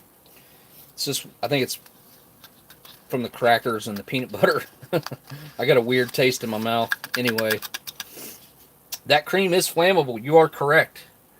I actually did know that, where it's such a fine particle and the dust, it can be very flammable. Why is it chunked in the middle like that? I think it's the way I dumped it in, because it was nice and powdery. Yeah, there we go.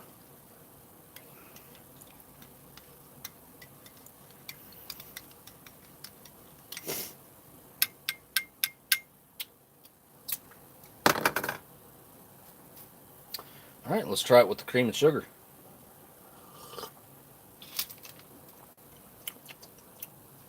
Whoa, that tastes completely different now. Not in the way I thought it would, though. Let me try that again. Yeah, that needs more sugar.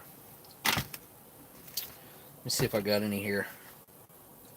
I thought I brought some in here the other day. Did I not?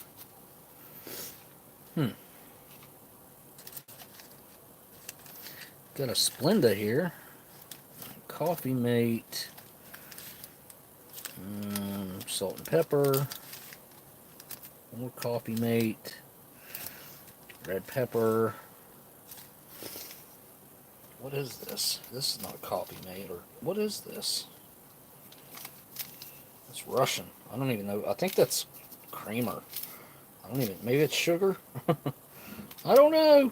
I don't want to put it in there and it not be what I thought. All right, here we go. There's some salt. Moist towelette, another salt.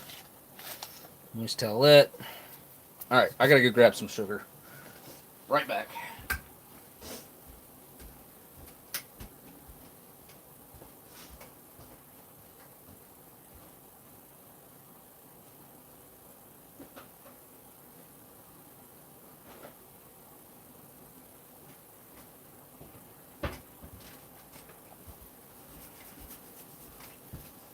Instead of using all my packs up, I'll just use my little dispenser thing here.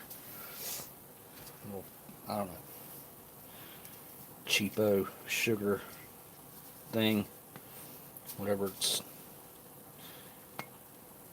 cardboard tube sugar dispenser.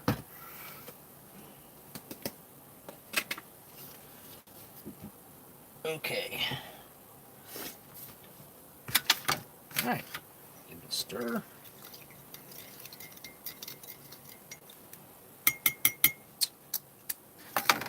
I want to drink all that. I want all that caffeine.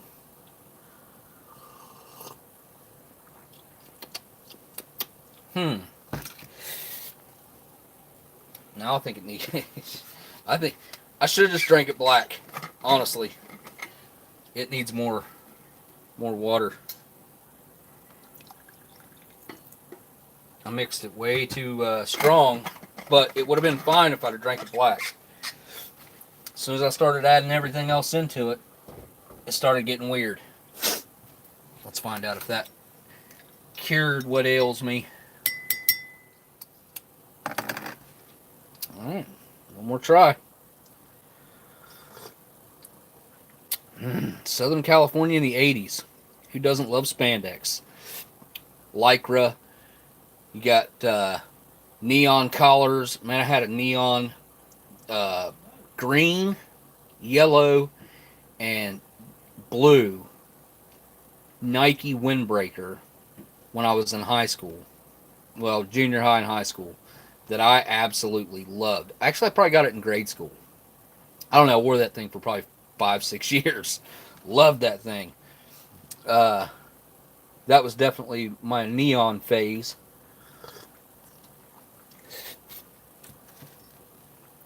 Back whenever Reebok pumps first came out, I think. That was my first pair of shoes, or expensive shoes, whatever, that I went to the mall to get. Had a pair of Reebok pumps that lasted maybe a week and a half, and they busted, and we had to take them back because the pumps in them didn't stay pumped up or whatever. So we had to take them back, and I ended up it was one of the best things that ever happened in my opinion. Ended up getting my first pair of Air Jordans, which I think were the 6s. Yeah, they were. The Air Jordan 6s was the first pair I ever had, and I was hooked from then on out. That was all I ever had until 96 probably is when I like the last, no, maybe 97 was the last pair of Jordans that I had, somewhere along in there. Well, I don't know. That 9s were the last Jordans that I had. I didn't like the 10s when they came out, the Jordan 10s. Yeah, I was a big Jordan fan. Huge. Still am. Love Jordan. Yeah, my little corner that I have here is packed with sports memorabilia, rations, cigarettes, vintage drinks of all types, hot sauces, new hot sauces. Pretty pretty descriptive corner on my interests and who I am. There's a bunch of stickers from different MRE channels up here. Got Readiness Reviews and Smitty and Gundog up there. I don't have anything from Steve's channel because he never had anything like printed out or anything like that, or I'd have it. Sticky Fingers is around here somewhere. Who else? Oh, I got a CT thing up there. Yeah, but just looking around at all the stuff that I have, I don't know how much you can see of it. Just a little bit. Hot sauces. This is gum out of like an 1989 German ration, I think. Yeah, no, oh, right there, 91. Oh, no, it's not going to focus on this.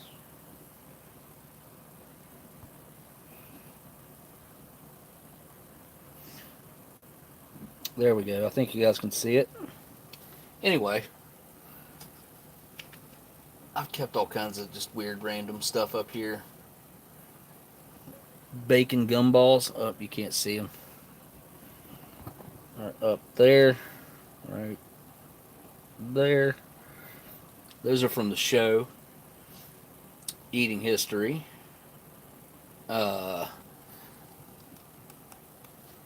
This amazing cigar right here is from McSorley's Old Ale House Incorporated. 15 East 7th Street, New York, New York. It's an Optimo, too. Huh. Oh, excuse me. There we go. Some cool stuff up there. Anyways, got a bunch of other old beers here. Thought about drinking another one. The Olympia beer, it's the water. I think I've had one of these before in a live stream. But this one's definitely still sealed. The Falstaff, that one I think deserves a little bit more than the end of a live stream. The Brawlmeister. What else we got? We got a Ballantine draft beer. That's an aluminum can. One, I think. It's like an aluminum steel mix. We got the Pickets or Dickets. Pickets or Dickets? Not sure. Pickets or Dickets. One or the other. And, of course, we have this leaking bad boy right here. I do not feel like drinking another leaking one right now. Love that plaid can, though. Let me Anybody got a suggestion? Anybody want to see what happens when one's not been opened and compromised for a while? Excuse me.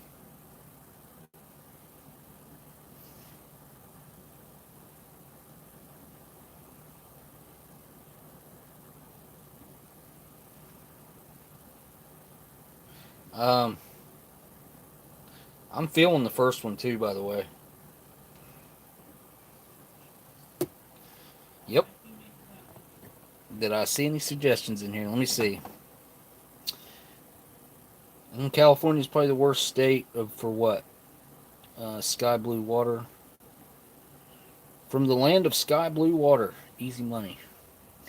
Montana was too cold. I lived in Wyoming. It not for the civvies, the Yorkie. Oh, yeah. Yeah, it is. Shit. Just knocked down my French sugar cubes. And, okay. Yep, I should not try to do this while buzzed.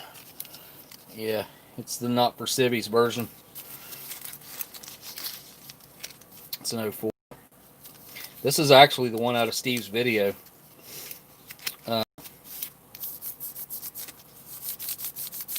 The 2004 that he done. This is the bar that he saved. And I've got it. He sent it to me a long time ago. Won't be seeing anything like that again from him.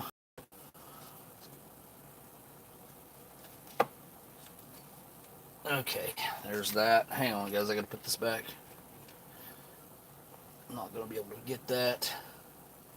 I can't get over this cosmic candy. I still gotta put this in my glass case. It's so cool. It's got such a cool story that goes along with it. I'm gonna guess this is probably from 1982. Probably. That would be about the right time period, I do believe.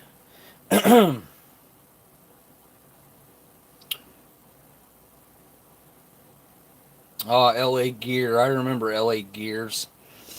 Maryland, the hair was like that for guys and girls. On the head, at least. I was being naughty by asking that. Oh, I missed it. My neon phase was when I had a break dancer back. When I was a break dancer back in the early 80s, I used to use the neon laces to tie up the bottom of my break dancing pants. Bob, that's awesome. Love hearing that. Those pumps were tremendous. I hated the first era Reebok pumps were awful.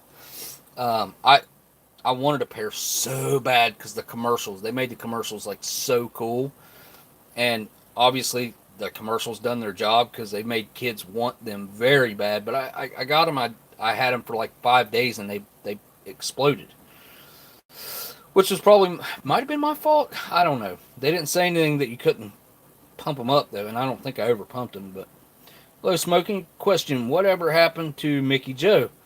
I talked to Mickey Joe on occasion, and I think it's just the Corona thing kind of got to everybody a little bit.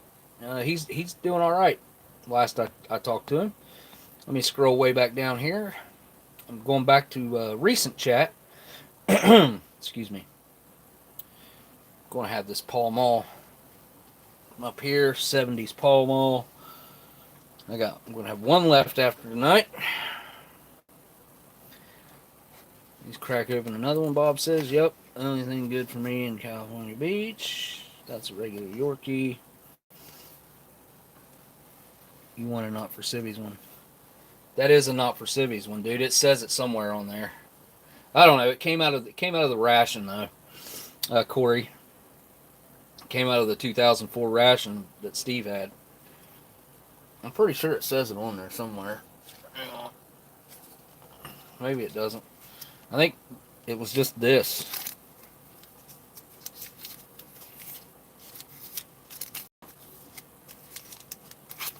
Yeah, it's very, very plain Jane. I thought it did say not for civvies on it somewhere.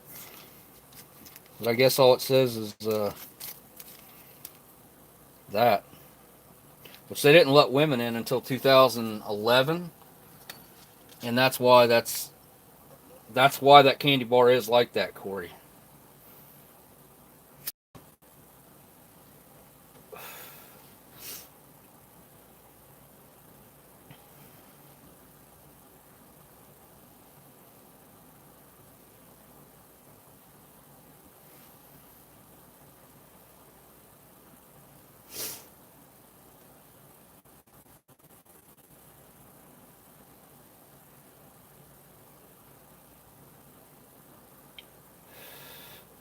Oh yeah.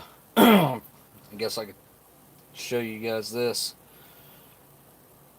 Hang on.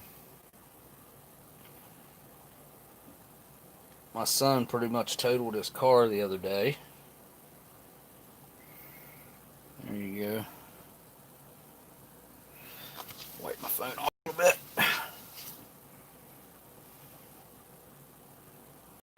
There we go. Yep.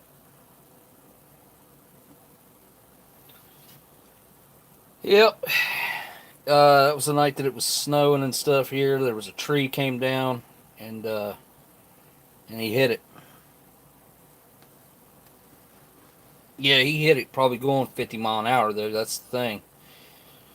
He shouldn't have been going that fast, especially around the turn. But he's all right. So a little bit of whiplash, I'm sure, but he's all right. The car's not. The car's done. Yep, the one who got the tattoos. Multiple tattoos now. Easy money. And not that I prefer to not discuss it, because I don't care. I think what he's done, and I think he's being stupid. And I put my foot down, no more, as long as he's in this house. He wants to get another tattoo, he's got to move out.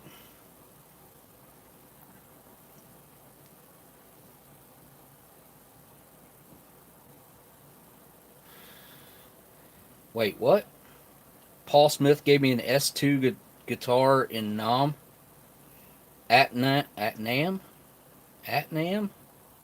James, I don't know if I'm reading that right.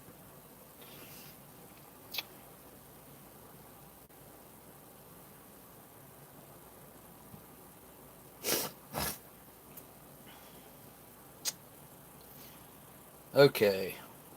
There was something else I was going to... Oh, yeah.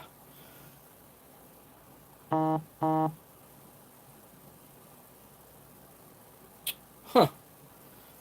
Okay, Corey. I just got your message there. Excuse me. And I see that you got the one that says not for civvies, but let me look up. I'm going to show you exactly where this, what you can look it up too. Let's see. 1989. UK 2000. Okay. Obviously, I'm not going to play his video on my live stream, just in case I don't. Hopefully, it wouldn't get claimed, but then again, I don't know at this point. So I will just scroll along, and I will find the exact bar that this is, real quick, like.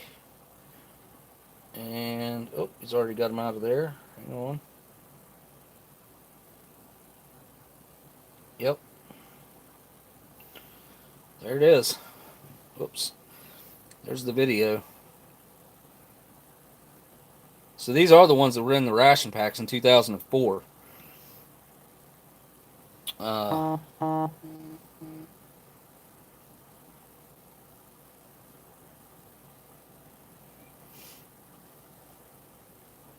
Looks like I'm getting some interesting information from Corey right now. Corey is our resident. Well, he's a teenager, first of all, but he's definitely dove into the UK chocolate bars, being the Yorkies and the Dunkins, mainly. I think is his main focus. I would say it is, from what I know of him. Okay, the Not for Girls logo was an April Fool's that took off, and they made it the brand. Not for Civvies was a spinoff for Forces Morale. As stupid as we just went into. Afghanistan. Um, well, I do know for a fact that they didn't let women in until 2000. I think it was 2011 into the British Armed Forces. I do believe it. I watching a documentary. I think it was 2011. Don't quote me on that year. It's somewhere along there. Maybe it was 2008. I'm pretty sure it was 2011. I have to double check that. Let me see if I can Google it real quick. This is an interesting conversation to have right now. When did they...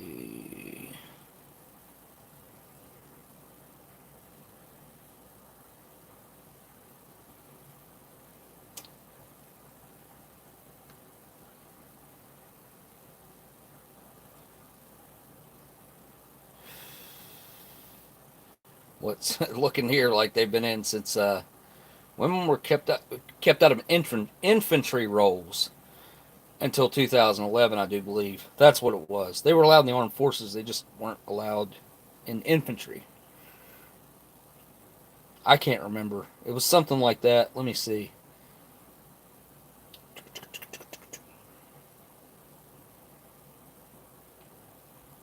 Huh. I don't know. There's a lot of reading to this to dive into this. I can't remember what documentary it was that I was watching. It seemed like it was something on British TV.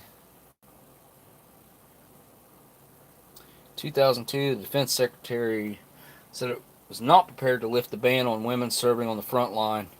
Okay, so they were banned on serving on the front line, and in 2002 they decided they weren't. So, yep, I guarantee it was 2011. They allowed them onto the front lines.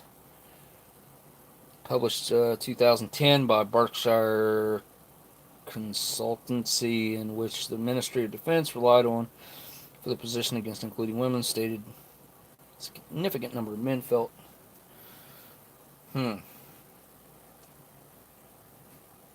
Somewhere along them lines, I should say. Something like that. Alright, let me, but yeah, it's looking like they couldn't fight on the front lines until 2011. So it's not that they weren't allowed in the military. They just weren't allowed to fight on the front lines until 2011. I knew it was something like that. I know it was year 2000 for... Okay. Not fully until 2018. Every role was equal in 2018. Okay. Huh. Interesting. Yeah, I mean, I see that this is talking about 2018. This is probably an article from 2018. Yep. And I know in 2011 is whenever they started allowing them onto the front lines. But now, I guess what Corey's saying, according to Corey, it was 2008, at least, as in 2009, women were serving in supply convoys. Yep. That sounds about right, too. Zamora J, good night. Merry Christmas, Eric. Have a Merry Christmas, everyone. Just stopped in to say that to you all. Have a good night. Duncan's is the focus. British rations are awesome, Corey says. Vintage British rations are so much better, in my opinion, than the modern ones. Although, I will say, I was pretty impressed with that new cold weather that I had whenever I went and seen Bob. So, the new cold weathers are nice. Let's see what Gabe says. My internet's bad, but let me know how it goes. My internet's bad. Oh.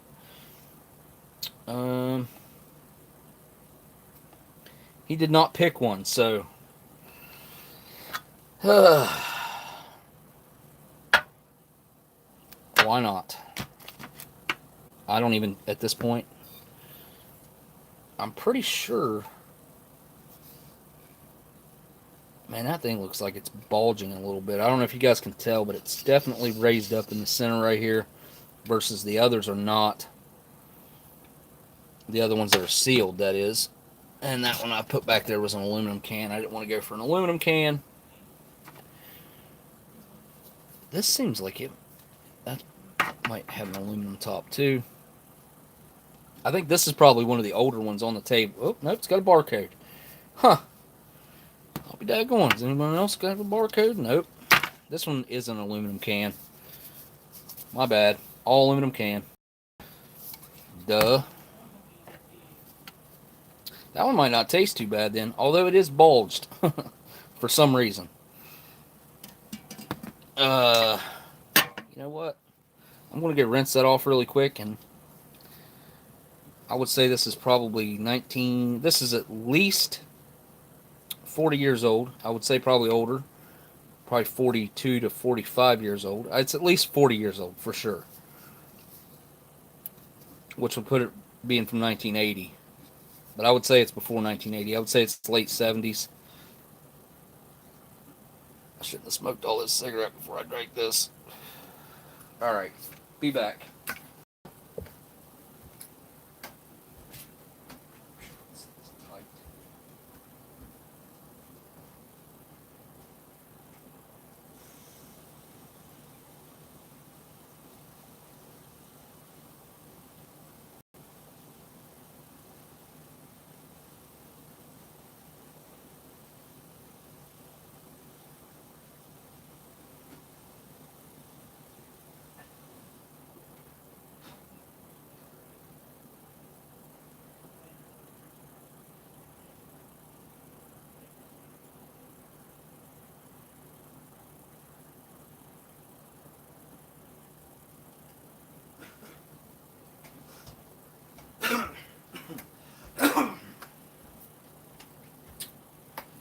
Okay, so it's no longer cold, so that's going to be fun.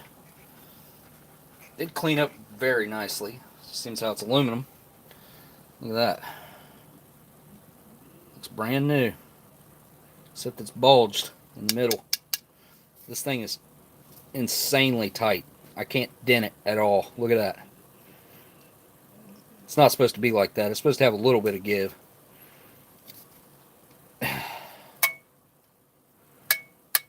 Alright, let's I'm gonna turn it around. I'll open it on the flip here.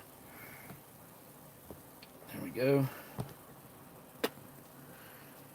Can't really...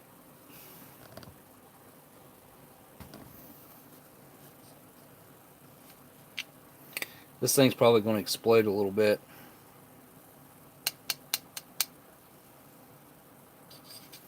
Harden, she's going down the hatch, buddy. Heck with it. Oh, I know this is going to spray. I just have a feeling. I'm going to cover it with my hands as best as I can. Ooh, wow. Oh, there it comes.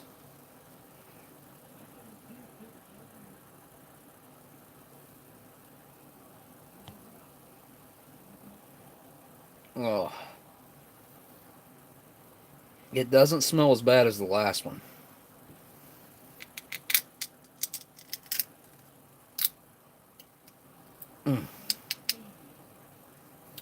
That looks good too. A lot better than the last one. I'm already miles above where the last one was at. Underneath the cap's a little dirty. Let me fix the camera. Yeah, I was not impressed with the Christmas meal at all. And I don't see any chunks floating in this one. It's got a nice frothy head on it. Even though it was bulged, it smells extremely skunky. But it also has almost like a citrus smell to it. Kind of orange and hoppy.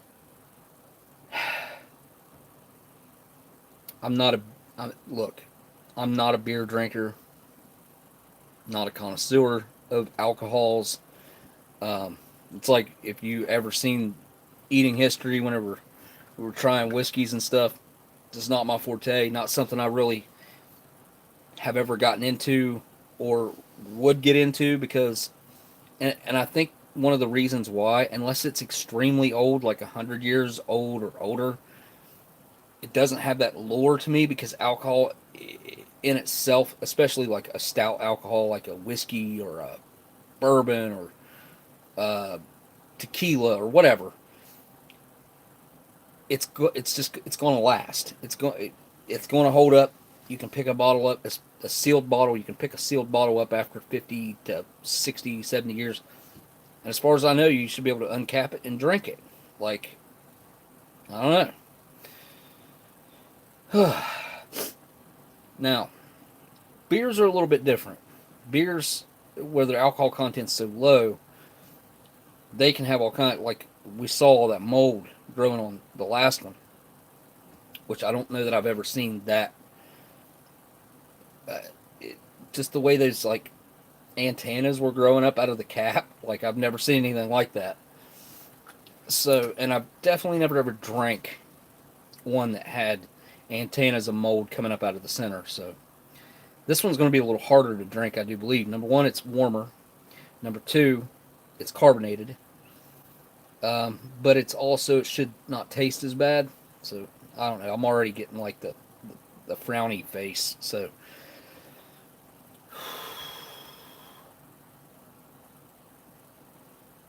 yeah, beer usually does go bad, but not hard stuff. They have drunk rum from shipwrecks that were 500 years old.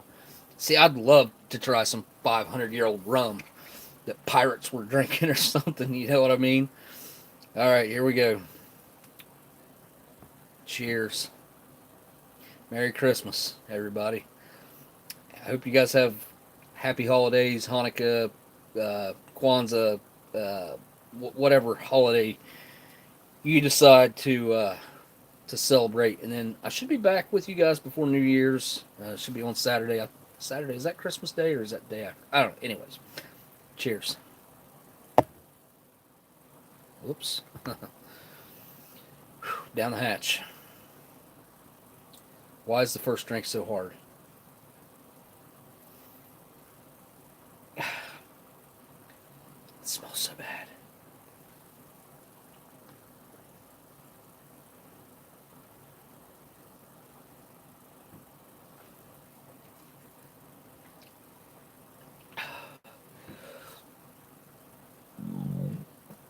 Oh.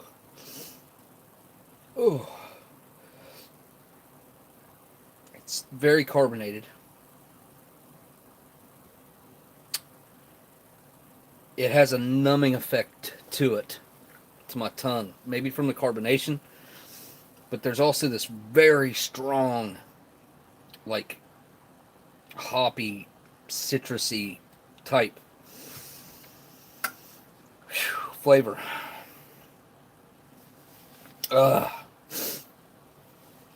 Thumbs up or down. Anybody want to tap on that thing, interact, comment after the video, comment, drop your comments. For some reason, YouTube, Google picks that up more than anything else. I don't know. I didn't know that until recently. So, comment. Should have a video out next week too. Hopefully I can get that edited. Here we go. I only got like that far. Something like that. Maybe about a third or a little better. Hello from Texas. Hello in Texas. Infamous. Wait a minute. I can't say that. Infamous.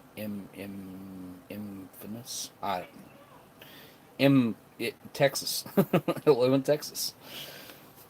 Why does my hat keep riding up on my forehead like that? I feel like a goofball. Alright, here we go. I need a haircut. Got wings. Alright, here we go.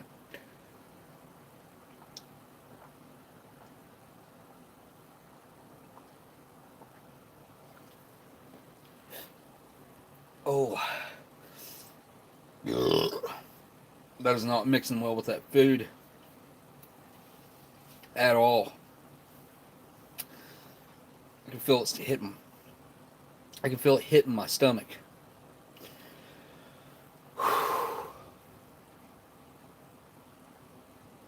Ooh. Got a survival kit on the top shelf over here. Totally forgot about having it. No idea when it's from, but it's still sealed in the plastic. Oh, this is so hard. This is not as hard as the last one. It doesn't taste as bad as the last one. It's still not easy, though. God, just drink it. Shut up and drink it.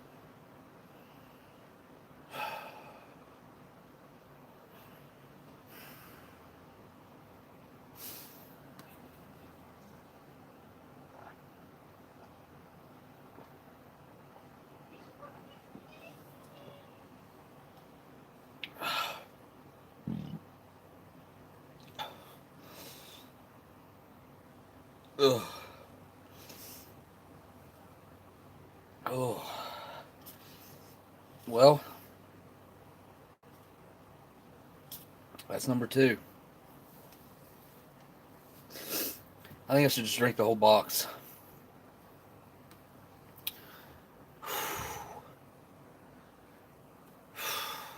I'm in one of those kind of moods. Brewed by the Olympia Brewing Company, and I don't know anything about any of this. I did have some information on this at one point, I think. I think when I looked it up, they had like this. This is at the headquarters. This like spring or whatever it is. Excuse me. Whew. What does it feel like to get drunk on 40-plus-year-old beer? 40 to 60-year-old beer. I guess it feels the same. Right? I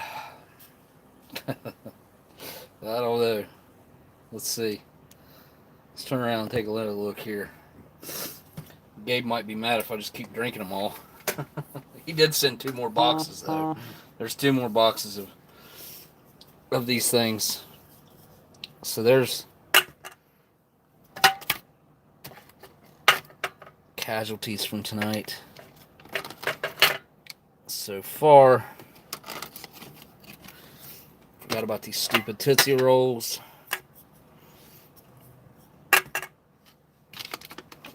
Tootsie Rolls. Does anybody care to see these Tootsie Rolls? If you want me to open them, I will.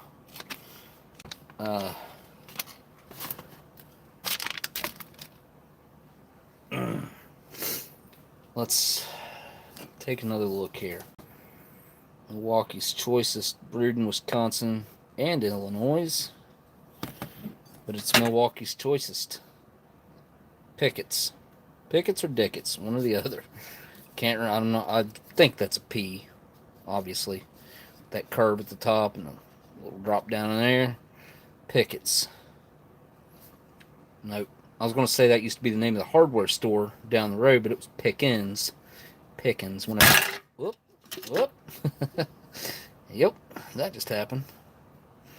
That one looks rough on the bottom.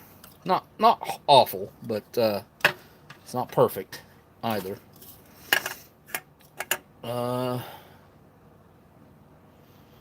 What?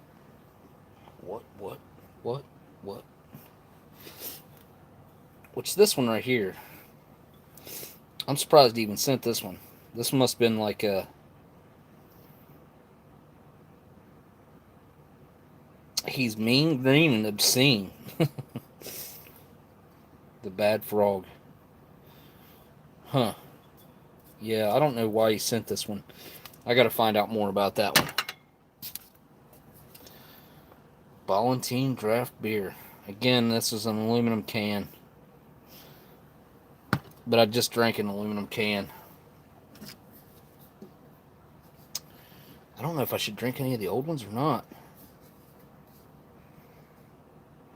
Not made out of frogs, we swear. Does it say that, really?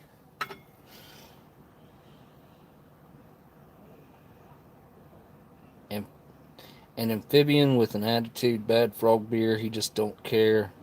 A rich golden amber, specially selected barley and hops.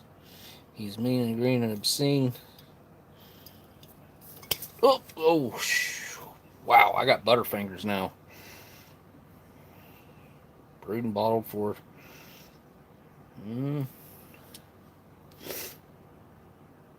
I don't see that quote on here anywhere.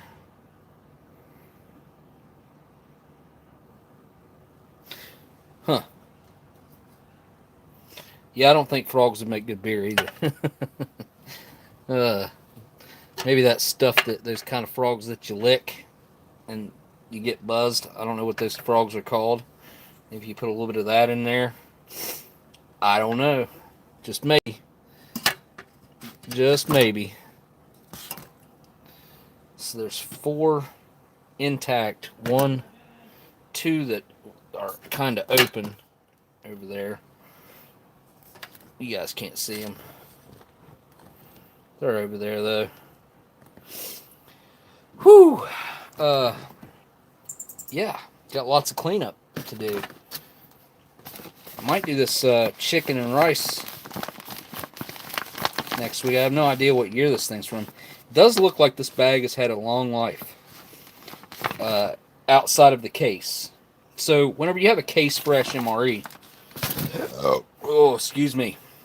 Goodness gracious, that is working numbers on my stomach. This is a case fresh MRE. This MRE had not been out of the case other than whenever I unboxed the box last week or week before, whenever that was, of the 96s and showed you guys the menus. This had not been out of there. So any scuffs or anything on it either came from tonight or from being inside the case. So, you know, a case fresh MRE is pretty easy to spot. They look shiny, new, whatnot. Now this thing has definitely been outside of the case for, I would say, many years. The stuff just doesn't happen overnight. This type of buildup and texturing that has happened here. But, you know, obviously I don't know what year this thing is, but it is still airtight, which is a good sign.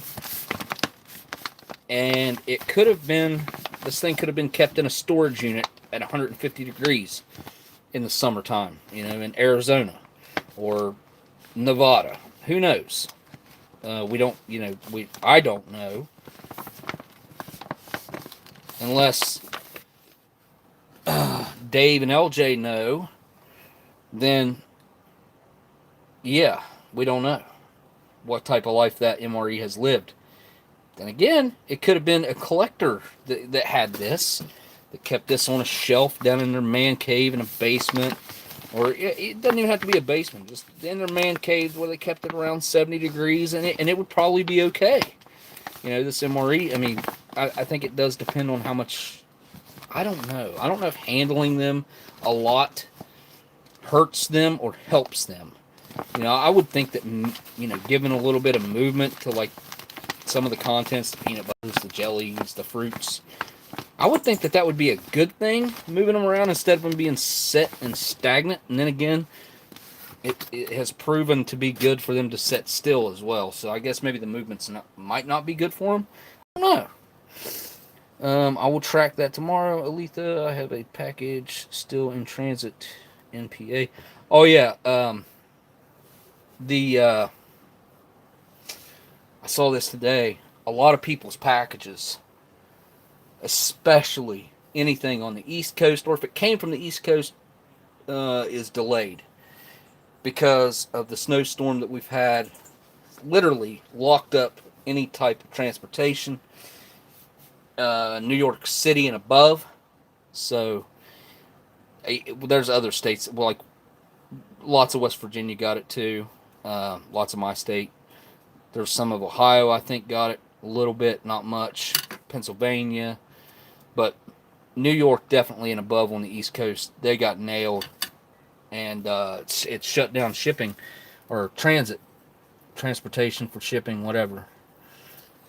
Some room temperature chicken because I got a 40-plus-year-old beer buzz. Why not? That tastes really weird. Now it's got like a weird tuna type flavor going on.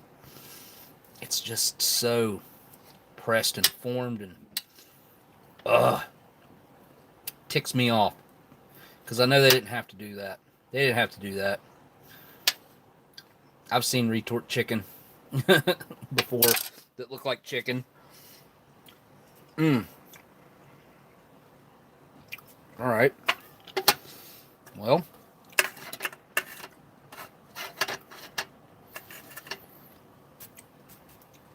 I'm wondering if I should go one more. I'm late into this live stream, but you know what? It's like, who cares? You guys are still here. I don't know. That one's not too bad. The pickets. Ball staff. I feel like I should probably save that one. Oh, that's an aluminum can. I think. Although it's got rust on it. Does it say aluminum on there anywhere?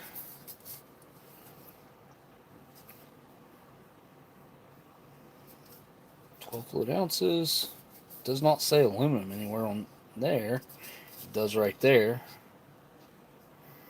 Can't see it. There we go.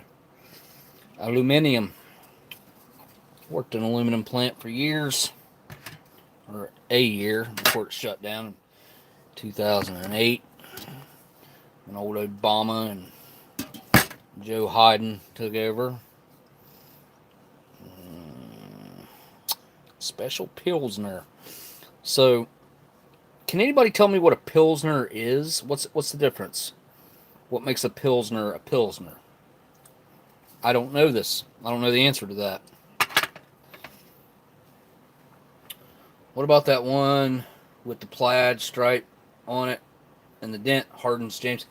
The reason I'm passing on that one is because it's very open. You can see it's been seeping. Oh, let's see if I can get you. It's wet right there. It's been seeping out of here. And, oh, wow, it smells really rank. And it's only full to about right there, probably.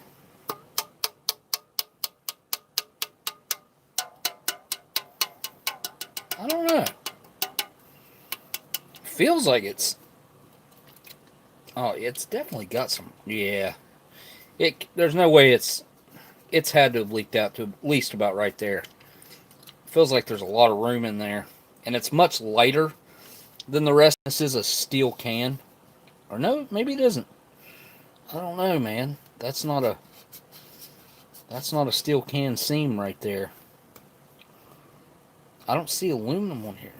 Let's see. Let's see if it says aluminum anywhere. I hate to turn it upside down. It's got some sort of stamp on the bottom. What's that say right there? International Union of United Brewery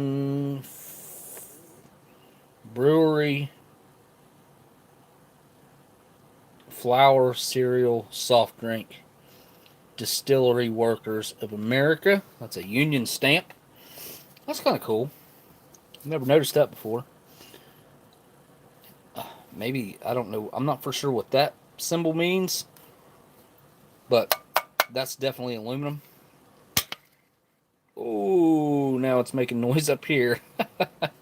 I didn't think I'd pop that dent out of it, but I did. Look at that. Well, that makes it a lot more presentable now, doesn't it? That was a nice little pop. Dent pop. Tartan Plaid beer. Tartan Plaid. I'm not used to sharing space with the Great Dane. My Chihuahuas don't take up much room. Yeah, no doubt, Aletha. Yeah.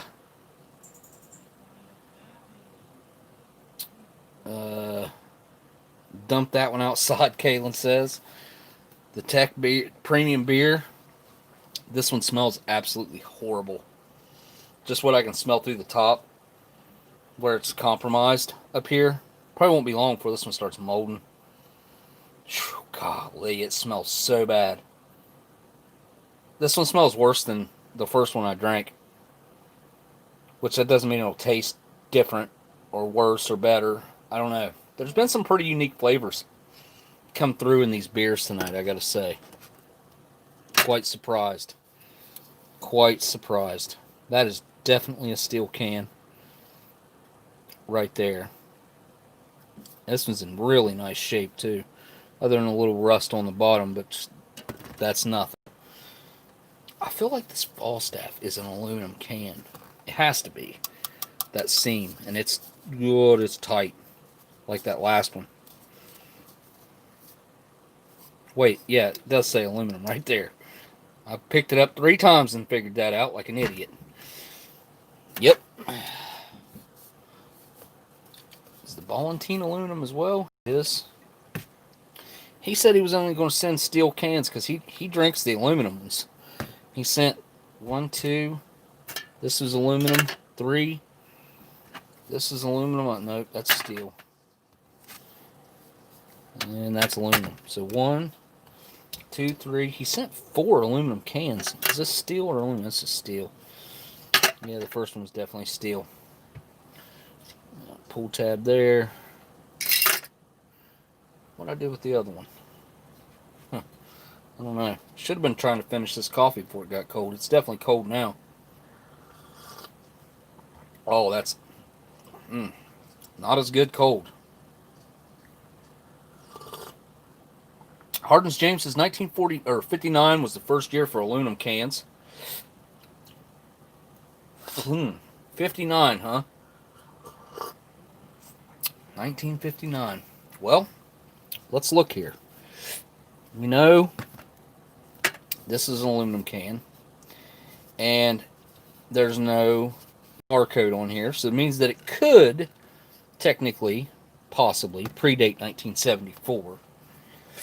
This Falstaff is also aluminum, but it also seems to have some steel to it, because that rust is definitely underneath the seal.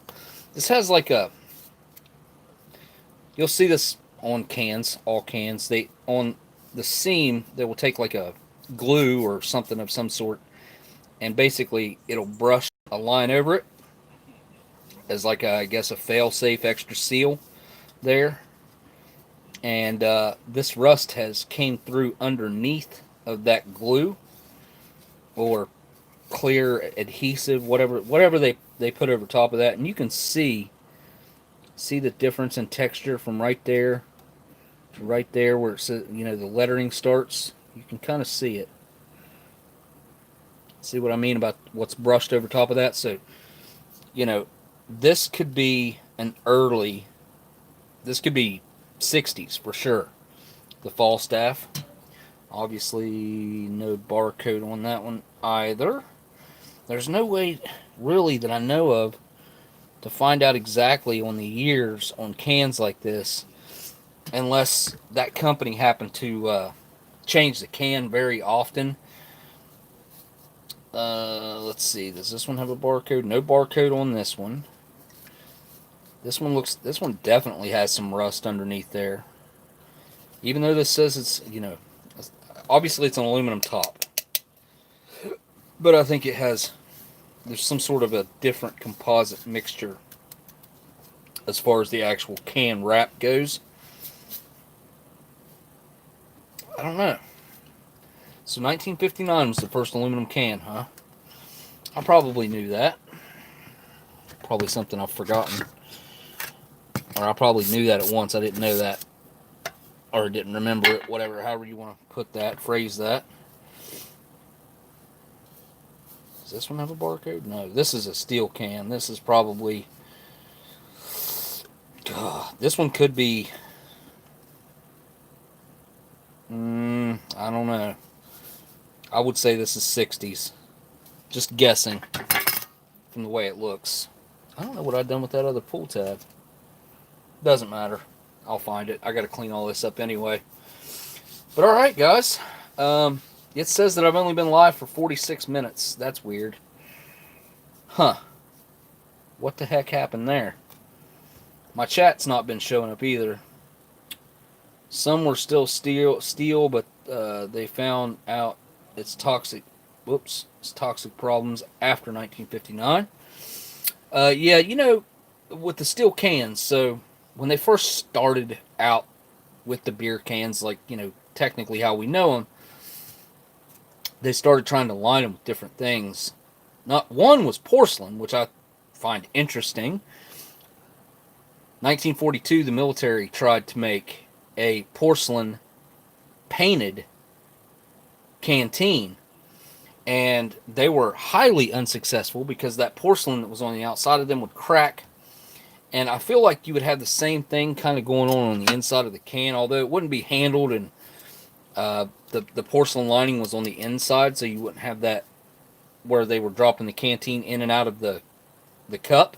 The canteen, when it goes down inside the cup, the bottom of the canteen would get chipped and start to rust almost immediately, and it was a problem. Also on the sides and on the very top. If you find one of those now, they were black porcelain painted, or coated, I should say, black porcelain coated. They also made a navy blue one that's extremely rare. The only one I've ever, actually I've saw two. One of the ones that I saw that was in very good condition, I don't know if it had any blemishes on it or at all, sold for over $1,000. But the black ones they sell, if they're in really, really good shape, they'll sell from anywhere from $500 to $700 for the canteen. And typically your cup is just going to be your regular canteen cup. But I have saw the porcelain coated canteen cups, which are beautiful, absolutely beautiful. When you have a set, the canteen, the black canteen and the black canteen cup, they just look absolutely amazing. And if you guys don't know what I'm talking about, let me pull one up real quick just to show you guys a picture. Black porcelain canteen and canteen cup from World War II. Okay, images. Yeah, I want you guys to see these. Look at these. See how they rub right there? But look how nice. I don't know, man. They have a nice distinguished look to them. There was a person on eBay, it's been a couple years ago. They were doing reproductions. Not reproductions, they were doing reconditions of these porcelain canteens. And they were selling for a couple $100. But they looked mint. They looked perfect.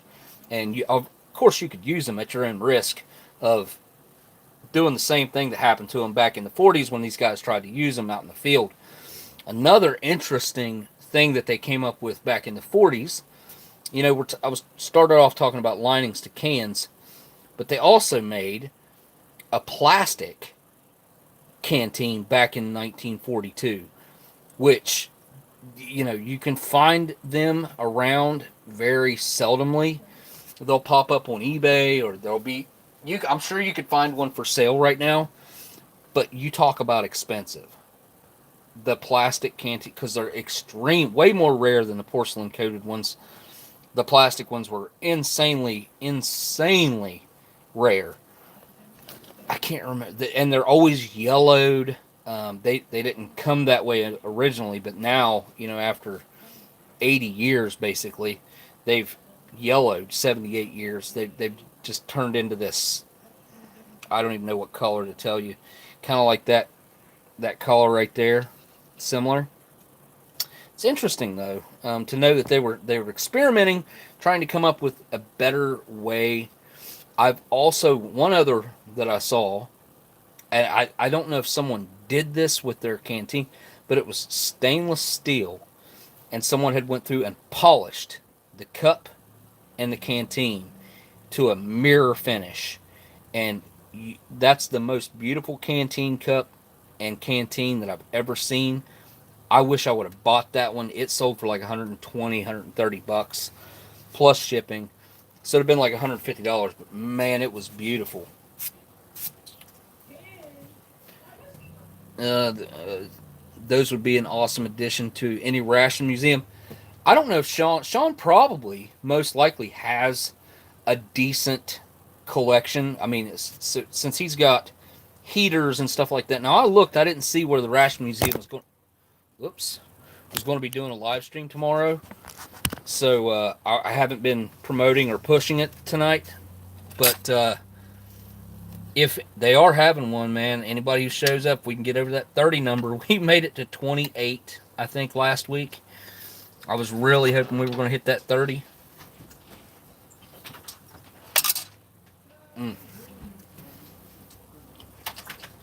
Yeah. So eating this cold kind of sucks.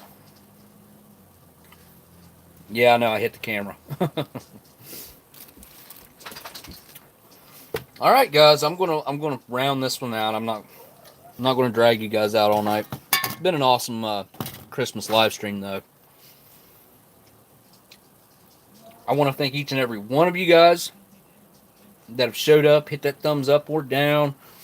Everybody who sent in a super chat tonight, huge thanks to Miss Marilyn.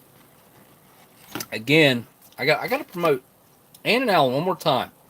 Not a paid promotion, anything like that. I just love what she does, and we all love Miss Marilyn. She's a great member of the community, and you can see featured on Travel Channel and Food Network. But seriously, award-winning gooey butter cake. Get yourself some of this. Go to annandallen.com. 73 flavors. Probably more than that now. But there is one more quick look at the list. Anybody wondering? You can pause it and zoom in on. I don't know if you can zoom, but you can pause it and look at that. Should be in focus well enough for you to see it. But again, I want to go through real quick, and Dub C, you guys go check out Dub C's channel. CT sent in a super chat for him, and then CT, Mr. Canadian Trucker, and RC Gusto, our resident doctor in the MRE community. And then Miss Marilyn, of course, with the huge super chat. And then K-Man came in after that. I forgot about K-Man coming in after that, taking off. Wishing everybody a great Christmas. And, Molder 13. I forgot about that one. Molder 13 came in after that. And then, of course, Dan Cyanide Cookies from Australia. Thank all you guys for your super chats tonight. Super appreciate you guys. I really do. Merry Christmas to all you guys. And thanks to all my patrons. Always say huge thanks to my patrons. I need to have a list of them. And I cannot figure out where to find the list. I have looked everywhere trying to find the list on the actual app, on the website. Neither one will it give me a list of my patrons. Why is that? I don't understand that. So I just basically, I'm going to have everybody chime off so I can get a good solid list for this video that I'm going to hopefully have out next week. So, Daniel John Hertzler, Baskin Robbins could double their flavors and still not touch the variety of gooey butter cakes offered. No doubt. Yep, that's true. But all right, guys. I guess all I got left to do is say thank you guys for watching, and I'll see you on the next live stream. Merry Christmas. Later.